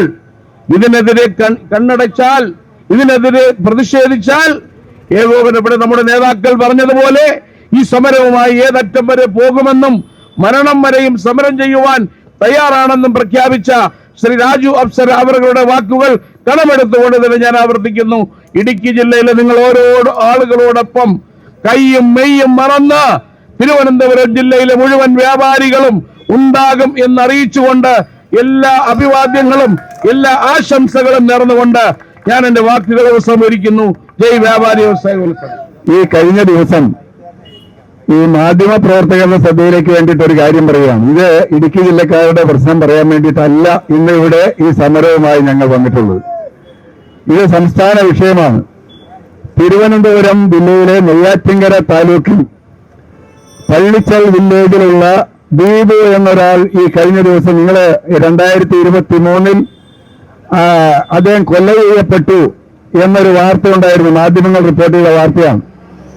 ആ വാർത്തയിൽ ഒരു ട്വിസ്റ്റ് ഉണ്ടായത് പിന്നീടാണ്. അത് അദ്ദേഹം തന്നെ അദ്ദേഹത്തെ കൊല്ലാൻ കൊട്ടേഷൻ കൊടുത്തു എന്നാണ് ദീപു എന്ന് പറയുന്ന ഒരു വ്യവസായി അദ്ദേഹം കൊല്ലാൻ കൊട്ടേഷൻ കൊടുത്തു. അങ്ങനെയാണ് അദ്ദേഹം മരണപ്പെട്ടത് എന്ന് കണ്ടുപിടിക്കപ്പെട്ടു. കൊല്ലാൻ ഉപയോഗിച്ച കൊട്ടേഷൻ കൊടുത്ത ആളെ പിടിച്ചു. മനസ്സിലാക്കണം, ഈ തിരുവനന്തപുരം ജില്ലയിൽ ഈ ഭൂപതിയ നിയമത്തിന്റെ നിയമ ഭേദഗതിയുടെ രക്തസാക്ഷിയാണ് ഈ ദീപു എന്ന് പറയുന്ന മനുഷ്യൻ. കാരണം എന്താണെന്ന് അറിയാമോ? HDFC ബാങ്കിൽ നിന്ന് 3 കോടി രൂപ വായ്പയെടുത്ത് അദ്ദേഹം ഒരു M sand unit, crusher unit, കോറിയല്ല ക്രഷർ യൂണിറ്റ് നടത്തിയുണ്ടായി. ആ കോറി യൂണിറ്റ് വിപുലീകരിച്ചതിന് ശേഷം അതിന്റെ ആ കോറി യൂണിറ്റിന്റെ റിന്യൂവലിന് വേണ്ടി പോയപ്പോൾ ആ റിന്യൂവൽ നടത്തിക്കൊടുക്കാൻ ഗവൺമെന്റ് വില്ലേജ് ഓഫീസറും തഹസിൽദാരും തയ്യാറായില്ല. എന്താ കാര്യമെന്നറിയാമോ? അദ്ദേഹത്തിന് ഈ എം സാൻഡ് ഇരിക്കുന്ന ഭൂമി അത് റബ്ബർ കൾട്ടിവേഷന് കൊടുത്ത ഭൂമിയാണ്, അതുകൊണ്ട് ഇത് പുതുക്കി തരാൻ നിവൃത്തിയില്ല എന്ന് അദ്ദേഹത്തെ അറിയിക്കുകയായിരുന്നു. അങ്ങനെ അദ്ദേഹത്തിന്റെ ലൈസൻസ് കെട്ടായി പുതുക്കാൻ കഴിഞ്ഞില്ല. നിവൃത്തിയില്ലാതെ വന്നു. നിവൃത്തിയില്ലാതെ സ്വന്തം നിലയിൽ ആത്മഹത്യ ചെയ്യാനുള്ള മാർഗം തേടി അദ്ദേഹം അവസാനം കൊട്ടേഷൻ കൊടുത്തു തന്നെ കൊല്ലാൻ വേണ്ടി. അങ്ങനെ രക്തസാക്ഷിയെ, ഈ ചട്ടഭേദഗതിയുടെ രക്തസാക്ഷിയാണ് അദ്ദേഹം. ഇത് ഈ സംസ്ഥാനത്തുടനീളം സംഭവിക്കാൻ പോവുകയാണ്. ഇടുക്കി ജില്ലക്കാരായിട്ടുള്ള ഞങ്ങളിവിടെ നിന്ന് സമരം ചെയ്യുന്നത്, ഇവിടെ തിരുവനന്തപുരം നഗരത്തിൽ തിരുവനന്തപുരത്തെ ആളുകൾ മോശക്കാരായതുകൊണ്ട്, ഇടുക്കി ഈ കേരളത്തിലെ മറ്റ് 13 ജില്ലകളിലെ ആളുകൾ മോശക്കാരായതുകൊണ്ടല്ല, ഇടുക്കി ജില്ലയാണ് ആദ്യമായി ഈ തരം നിയമ ഭേദഗതിയുടെ ദുരന്തങ്ങൾ അനുഭവിക്കാൻ തുടങ്ങിയത് എന്നുള്ളത് കൊണ്ടാണ്. അതുകൊണ്ടാണ് ഇത് കേരളത്തിന്റെ പ്രശ്നമാണ്. ഞങ്ങൾ ഇതൊരു സൂചനാ സമരത്തിലൂടെ ഈ കേരളത്തിന്റെ പ്രശ്നമാണെന്ന് ജനങ്ങളെ മനസ്സിലാക്കി കൊടുക്കാൻ വേണ്ടി മാത്രമാണ് ഈ തിരുവനന്തപുരം സെക്രട്ടറിയുടെ മുമ്പിലേക്ക് വന്നിട്ടുള്ളത്. ഇനി മുതൽ കേരളത്തിലാകമാനമുള്ള വ്യാപാര വ്യവസായികൾ മാത്രമല്ല, കേരളത്തിലെ കർഷക സംഘടനകൾ ഇത് ഏറ്റെടുക്കാൻ പോവുകയാണ്. കഴിഞ്ഞ ദിവസം തൊടുപുഴയിൽ നടന്ന ഒരു പത്രസമ്മേളനത്തിൽ കേരളത്തിലെ ചെറുതും വലുതുമായ 111 കർഷക സംഘടനാ പ്രതിനിധികളുടെ നേതാക്കന്മാർ പങ്കെടുക്കുകയുണ്ടായി. അവർ ഈ സമരം ഏറ്റെടുക്കുകയാണ്. 2026 നടക്കാൻ പോകുന്ന തെരഞ്ഞെടുപ്പിൽ ഈ തരം ഒരു ഗവൺമെന്റ് കേരളത്തിന് വേണ്ട എന്ന് പ്രഖ്യാപിക്കുമെന്നാണ് ആ കർഷക സംഘടനകൾ അവിടെ പറഞ്ഞിട്ടുള്ളത് നിങ്ങൾക്കറിയാമോ? 1960 പാസ്സായ ഒരു നിയമം, അതിന് ചട്ടങ്ങൾ ഉണ്ടായത് 1964 പക്ഷേ ആ ചട്ടങ്ങൾ പ്രകാരം ആരും നിയമം ലംഘിച്ചില്ല. നിയമപരമായി ഗവൺമെന്റ് അനുവദിച്ച നിർമ്മാണങ്ങൾ മാത്രമാണ് നടത്തിയത്. നിയമപരമായിട്ടുള്ള കൃഷികളാണ് നടത്തിയത്. നമ്മൾ ആരും നിയമം ലംഘിച്ചിട്ടേ ഇല്ല. നിയമം ലംഘിച്ചു എന്ന് പറയണമെങ്കിൽ കേരളത്തിലെ ഫോറസ്റ്റ് ഉദ്യോഗസ്ഥന്മാർ, കേരളത്തിലെ വനഭൂമി ഏതാണ്ട് 30% വനഭൂമിയാണ്. 98 ലക്ഷം ഏക്കറുള്ള ഭൂമിയുടെ 30% വനഭൂമിയാണ്. ആരെങ്കിലും വനഭൂമി കയറുന്നുണ്ടോ? ഇല്ല. കേരളത്തിലെ ഭൂമി നിയമങ്ങളും ചട്ടങ്ങളും കൃത്യമായി പാലിക്കുന്ന ജനതയാണ് കേരളത്തിലുള്ളത്. പക്ഷേ ഇടുക്കി ജില്ലയിൽ മാത്രമായി ചില നിയന്ത്രണങ്ങൾ കൊണ്ടുവരാൻ തുടങ്ങിയപ്പോൾ മുതൽ പ്രശ്നങ്ങൾ ആരംഭിച്ചു. 2010 ഉണ്ടായ ഒരു കോടതി വിധിയുടെ കാര്യം പറഞ്ഞാണ് ആദ്യം വന്നത്. 2010 കോടതി വിധിയിൽ എന്താ പറഞ്ഞത്? മൂന്നാറിലെ കയ്യേറ്റം ഒഴിപ്പിക്കണം, വാഗമണ്ണിലെ കയ്യേറ്റം ഒഴിപ്പിക്കണം, അതുപോലെ ചെറുതോണിയിലെ കയ്യേറ്റം ഒഴിപ്പിക്കണം. കയ്യേറ്റം ഒഴിപ്പിക്കാൻ കേരളത്തിൽ നിയമമില്ലേ? 1958 ലാൻഡ് കൺസർവൻസി ആക്ട് അനുസരിച്ച് കയ്യേറ്റം ഒഴിപ്പിക്കാനും കയ്യേറെ ആളുകളെ ജയിലിലടയ്ക്കാനും നിയമമുള്ള സംസ്ഥാനമാണ് കേരളം. ആ സംസ്ഥാനത്ത് ആ നിയമം പ്രാബല്യത്തിൽ വരുത്തിയ പോലെ. പക്ഷേ മൂന്നാറിൽ 2010 മൂന്നാറിലെ കയ്യേറ്റം ഒഴിപ്പിക്കാൻ വേണ്ടി വിധി നേടിയ സർക്കാർ ഇതേവരെ മൂന്നാറിലെ കയ്യേറ്റമെന്നല്ല കേരളത്തിലെ കയ്യേറ്റങ്ങളൊന്നും ഒഴിപ്പിക്കാൻ തയ്യാറായില്ല. മറിച്ച് സാധാരണക്കാരായ നിയമം മൂലം നിയമപ്രകാരം നിർമ്മിച്ച കെട്ടിടങ്ങൾ റെഗുലറൈസ് ചെയ്യാൻ വേണ്ടി പണം പിടുങ്ങാനുള്ള ശ്രമത്തിലേക്കാണ് പിന്നീട് മുന്നേറിയത്. 2016 നിങ്ങൾക്കറിയാമോ? 8 വില്ലേജുകളിൽ ആദ്യമായി 8 വില്ലേജുകൾ ഇടുക്കി ജില്ലയുടെ പ്രധാനപ്പെട്ട ദേവപുരം താലൂക്കിലെ ഉടുമ്പൻചോല താലൂക്കിലെ ഉൾപ്പെടുന്ന 8 വില്ലേജുകൾ നിർമ്മാണ നിരോധനം ആദ്യം കൊണ്ടുവന്നു. ആ നിർമ്മാണ നിരോധന കേസുണ്ടായി. അപ്പോ ഗവൺമെന്റ് പറഞ്ഞ എന്താണെന്ന് അറിയാമോ? ഞങ്ങൾ ഇടുക്കി ജില്ലയിലെ സമഗ്രമായ ഒരു നിയമം നിർമ്മിക്കാൻ പോവുകയാണ്. എന്തായിരുന്നു ആ സമഗ്രമായ ഉത്തരവ്? അതാണ് കോടതിയോട് അനുവാദം വാങ്ങിച്ചുകൊണ്ട് ഇന്ന് ചീഫ് സെക്രട്ടറി ആയിരിക്കുന്ന ഡോക്ടർ ജയചന്ദ്രൻ എന്ന് പറയുന്ന ആള് റവന്യൂ പ്രിൻസിപ്പൽ സെക്രട്ടറി ആയിരിക്കുമ്പോ അദ്ദേഹം ഒരു ഉത്തരവ് ഇടുക്കിയിൽ കൊണ്ടുവന്നു. ഈ എത്യോപ്യയിലോ ഉഗാണ്ടയിലോ ഇനി ഹിറ്റ്ലറുടെ ജർമ്മനിയിലോ അല്ലെങ്കിൽ മുസോളിനിയോ ഇറ്റലിയുടെ മുസോളിനിയോ പോലും ഇറക്കാൻ ധൈര്യപ്പെടില്ലാത്ത നിയമവിരുദ്ധമായ ജനാധിപത്യ വിരുദ്ധമായ ഭരണഘടനാ വിരുദ്ധമായ ഒരു ഉത്തരവാണ് അദ്ദേഹം ഇറക്കിയത്. ആ ഉത്തരവ് പറഞ്ഞെന്താണെന്ന് അറിയാമോ? ഇടുക്കി ജില്ലയിലെ വാണിജ്യ നിർമ്മിതികൾ മുഴുവൻ ഞങ്ങൾ കണ്ടുകെട്ടി പാട്ടത്തിന് കൊടുക്കും. അങ്ങനെ ഒരു ഉത്തരവ് ഇടുക്കി ജില്ലക്കാർക്കെതിരെ പ്രയോഗിച്ചപ്പോ ഞങ്ങൾ കോടതിയിൽ പോയി വെറുതെ ഇരുന്നില്ല. ഇടുക്കി ഭൂനിയമ ഭേദഗതി അല്ലെങ്കിൽ ഭൂനിയമങ്ങൾ അതിന്റെ ചട്ടങ്ങൾ ഇടുക്കിയിലേക്ക് മാത്രം ബാധകമല്ല എന്ന് കോടതിയെ ബോധ്യപ്പെടുത്താൻ ഞങ്ങൾക്ക് കഴിഞ്ഞു. അങ്ങനെയാണ് ആ നിയമം ഈ കേരള സംസ്ഥാനത്ത് മുഴുവനായി മാറിയത്. 1500 സ്ക്വയർ മീറ്റർ വരെയുള്ള കെട്ടിടങ്ങൾ ഞങ്ങൾ നിങ്ങൾക്ക് സൗജന്യമായി തന്നേക്കാം. ബാക്കി പണം മുടക്കി നിർമ്മിച്ച കെട്ടിടങ്ങൾ അത് സർക്കാർ ഏറ്റെടുത്ത് സർക്കാർ പാട്ടത്തിന് കൊടുക്കും എന്ന് പറയാനുള്ള വഞ്ചത്വം ഒരു ഗവൺമെന്റ് കാണിച്ചു 22/8/2019. അതിനുശേഷം ആ ഉത്തരവില് പറഞ്ഞൊരു കാര്യമുണ്ട്. അതായത് 1500 സ്ക്വയർ മീറ്റർ വരെ നിങ്ങൾക്ക് തരാം, ബാക്കിയുള്ള ഞങ്ങൾ പിടിച്ചെടുക്കും. എന്തായാലും 1500 സ്ക്വയർ മീറ്റർ എങ്ങനെ തരും? ഇടുക്കി ജില്ലയിലെ വേറെ എവിടെയും ഇടുക്കിയിലേക്ക് വരുന്ന സംസ്ഥാനത്ത് എവിടെയും നിങ്ങൾക്ക് ഭൂമിയില്ല എന്ന് നിങ്ങൾ ഉറപ്പാക്കണം. അങ്ങനെ നിങ്ങൾ തെളിയിക്കണം. അത് മാത്രമാണ് നിങ്ങളുടെ ഉപജീവന മാർഗം ഈ കെട്ടിടം മാത്രമാണ് എന്ന് തെളിയിക്കണം. ഇത്രയും തെളിയിച്ച 1500 സ്ക്വയർ മീറ്റർ നിങ്ങൾക്ക് തന്നേക്കാം, ബാക്കി ഞങ്ങൾ എടുക്കും, അല്ലെങ്കിൽ മുഴുവനും എടുക്കും എന്നാണ് പറഞ്ഞത്. കോടതിയിൽ പോയി ഹൈക്കോടതിയെ ഞങ്ങൾക്ക് ബോധിപ്പിക്കാൻ കഴിഞ്ഞു. ഹൈക്കോടതിയിൽ ഞങ്ങൾ പറഞ്ഞു ഇതൊരു കിരാ നിയമമാണ്, ഇടുക്കിയിലേക്ക് മാത്രമായ ഒരു നിയമം കേരളത്തിലില്ല, അതുകൊണ്ട് ഈ നിയമം പിൻവലിക്കണം. പക്ഷേ കോടതി സർക്കാർ പറഞ്ഞു എന്താ പറയുക? KV സോഹൻ എന്ന് പറയുന്ന സ്റ്റേറ്റ് അറ്റോർണി അദ്ദേഹം കോടതി പറഞ്ഞു ഇടുക്കി ജില്ലയ്ക്ക് പുറത്ത് ഈ നിയമം നടപ്പിലാക്കിയാൽ അത് വലിയ സാമൂഹ്യ പ്രത്യാഘാതങ്ങൾ ഉണ്ടാക്കും. ഇടുക്കി ജില്ലയ്ക്ക് പുറത്ത് തിരുവനന്തപുരം മുതൽ കാസർഗോഡ് വരെയുള്ള മറ്റു ജില്ലകളിൽ ഈ നിയമം നടപ്പിലാക്കിയാൽ സാമൂഹ്യ പ്രത്യാഘാതങ്ങൾ ഉണ്ടാക്കും. അപ്പൊ ഇടുക്കി ജില്ലയിൽ ഉണ്ടാക്കിയ കുഴപ്പമില്ല. അതാണ് ഈ ഗവൺമെന്റ് നടപ്പിലാക്കാൻ ശ്രമിച്ചത്. ഹൈക്കോടതിയുടെ സിംഗിൾ ബെഞ്ചും ഡിവിഷൻ ബെഞ്ചും ഈ വാദം തള്ളിക്കളഞ്ഞു. ഉടനെ സർക്കാർ എന്താണെന്നറിയാമോ? ഇടുക്കി ജില്ലയിൽ മാത്രമായി നിയമം നിർമ്മിക്കുന്നതിന് വേണ്ടി ഈ ഉത്തരവ് നടപ്പിലാക്കാൻ വേണ്ടി സുപ്രീം കോടതിയിൽ പോയി. ഞങ്ങൾ അവിടെ കവിയറ്റിറങ്ങി വന്നു. അവിടെ പോയി വാദിച്ചപ്പോൾ സുപ്രീം കോടതി ജഡ്ജിക്ക് മനസ്സിലായി ഇത് അന്യായമാണ്. അദ്ദേഹം പറഞ്ഞു ഡിവിഷൻ ബെഞ്ച് പറഞ്ഞതാണ് ശരി, അതുകൊണ്ട് കേരള ഹൈക്കോടതിയുടെ ഡിവിഷൻ ബെഞ്ച് പറഞ്ഞനുസരിച്ച് പ്രവർത്തിക്കണം എന്ന് പറഞ്ഞു. സർക്കാരിന് നിവൃത്തിയില്ലാതെയായി. അങ്ങനെയാണ് ഇടുക്കി ജില്ലയിലേക്ക് കൊണ്ടുവന്ന കിരാതമായ ഈ ഉത്തരവ് ഒരു നിയമനിർമ്മാണത്തിലൂടെ ഇന്ന് കേരള സംസ്ഥാനത്താകെ ബാധകമാക്കിയിട്ടുള്ള സുഹൃത്തുക്കളെ, ഞാൻ അധികം ദീർഘിപ്പിക്കുന്നില്ല. ഈ കാര്യത്തിൽ ഗവൺമെന്റ് പിന്നോട്ട് പോയില്ല എന്നുണ്ടെങ്കിൽ ഈ അടുത്ത സമയങ്ങളിൽ തന്നെ ഇത് അധികം മനസ്സിലായിട്ടില്ല ആളുകൾക്ക്. ക്രമവൽക്കരിക്കണം എന്ന് പറഞ്ഞാൽ നിങ്ങൾക്ക് എന്താ തടസ്സമെന്നാണ് ഉദ്യോഗസ്ഥന്മാരും അതുപോലെ തന്നെ മന്ത്രിമാരും രാഷ്ട്രീയ പാർട്ടികൾ, ഭരണപക്ഷ രാഷ്ട്രീയ പാർട്ടികളും ഞങ്ങളോട് ചോദിക്കുന്നത്. ക്രമവൽക്കരിക്കാൻ ഞങ്ങൾക്ക് കുഴപ്പമില്ല, ക്രമക്കേടുള്ളത് ക്രമവൽക്കരിക്കാം, ഞങ്ങൾക്ക് സമ്മതമാണ്. പക്ഷേ നിങ്ങൾക്കറിയാമോ, ഈ ചട്ടങ്ങൾ പ്രകാരം ക്രമക്കേടുള്ളത് ഒന്നും ക്രമവൽക്കരിക്കുകയില്ല. പെർമിറ്റ് കിട്ടാൻ വേണ്ടി കാത്തിരിക്കുന്ന സ്ഥലങ്ങളിലെ കെട്ടിടങ്ങൾ, അതുപോലെ തന്നെ പാതി പൂർത്തിയാക്കിയ കെട്ടിടങ്ങൾ, പൂർണ്ണമായി പണിതിട്ടും അതിന്റെ പ്രവർത്തനം ആരംഭിക്കാൻ കഴിയാത്ത കെട്ടിടങ്ങൾ, ചെറിയ ചെറിയ ക്രമക്കേടുകൾ പോലെയുള്ളതൊന്നും ക്രമവൽക്കരിക്കാൻ ഇവിടെ സംവിധാനമില്ല. മറിച്ച് 100% കൃത്യമായി നിർമ്മിച്ച കെട്ടിടങ്ങൾ ക്രമവൽക്കരിക്കണമെന്ന് പറയുക. ഒരു സംസ്ഥാനത്ത് കഴിഞ്ഞ 60 വർഷക്കാലമായി എല്ലാ നിയമങ്ങളും പാലിച്ച് നിർമ്മിച്ച കെട്ടിടങ്ങൾ അത് ക്രമവൽക്കരിക്കാൻ വീണ്ടും ഫീസ് വേണമെന്ന് പറയുന്നത് കാശുള്ളവൻ പോകുമ്പോ അവനെ പിടിച്ചു പറിക്കാൻ പകൽക്കൊള്ള നടത്താനുള്ള ശ്രമം എന്നതിൽ കഴിഞ്ഞ് ഒരു മിനിമം പരിപാടി എന്നതിൽ കഴിഞ്ഞ് മറ്റൊന്നുമില്ല എന്നുള്ള കാര്യം നമുക്ക് മനസ്സിലാക്കാൻ കഴിയും.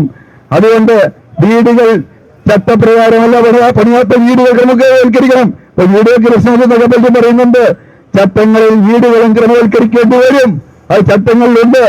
അതായത് റബ്ബർ കൾട്ടിവേഷൻ കൊടുത്ത ഭൂമിയാണെങ്കിൽ അവിടെ വീട് പണിയിട്ടുണ്ടെങ്കിൽ ക്രമവൽക്കരിക്കേണ്ടി വരും.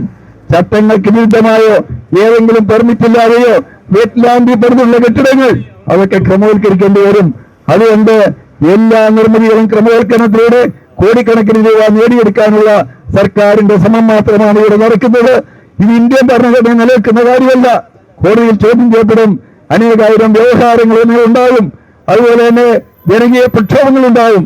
ഇതിനൊന്നും പ്രതിരോധിക്കാൻ ഈ സർക്കാരിന് കഴിയാതെ വരും. ഞങ്ങള് മുന്നറിയിപ്പ് കൊടുത്താണ്. വളരെ വർഷങ്ങൾക്ക് മുമ്പ് തന്നെ ഞങ്ങൾ പറഞ്ഞതാണ്. ഗവർണറെ കണ്ട് ഞങ്ങൾ ഇത് ഭരണഘടനാ വിരുദ്ധതയുണ്ട്, സ്റ്റാമ്പ് ആക്ടിന്റെ ലംഘനമുണ്ട്, വസ്തു കൈമാറ്റ നിയമത്തിന്റെ ലംഘനമുണ്ട്. അതുകൊണ്ട് ഈ പറഞ്ഞ നിയമത്തിൽ അങ്ങ് ഉൾപ്പെടരുത് എന്ന് ഞങ്ങൾ ഗവർണറായിരുന്ന ആരിഫ് മുഹമ്മദ് ഖാനോട് പോയി പറഞ്ഞു. അതിന്റെ പേരിൽ കുറെ നാളുകൾ പയ്യൽ കേട്ടു. പക്ഷേ നിങ്ങൾ പറഞ്ഞ ഇന്ന് സത്യമാണെന്ന് വെളിവായിരിക്കുകയാണ്.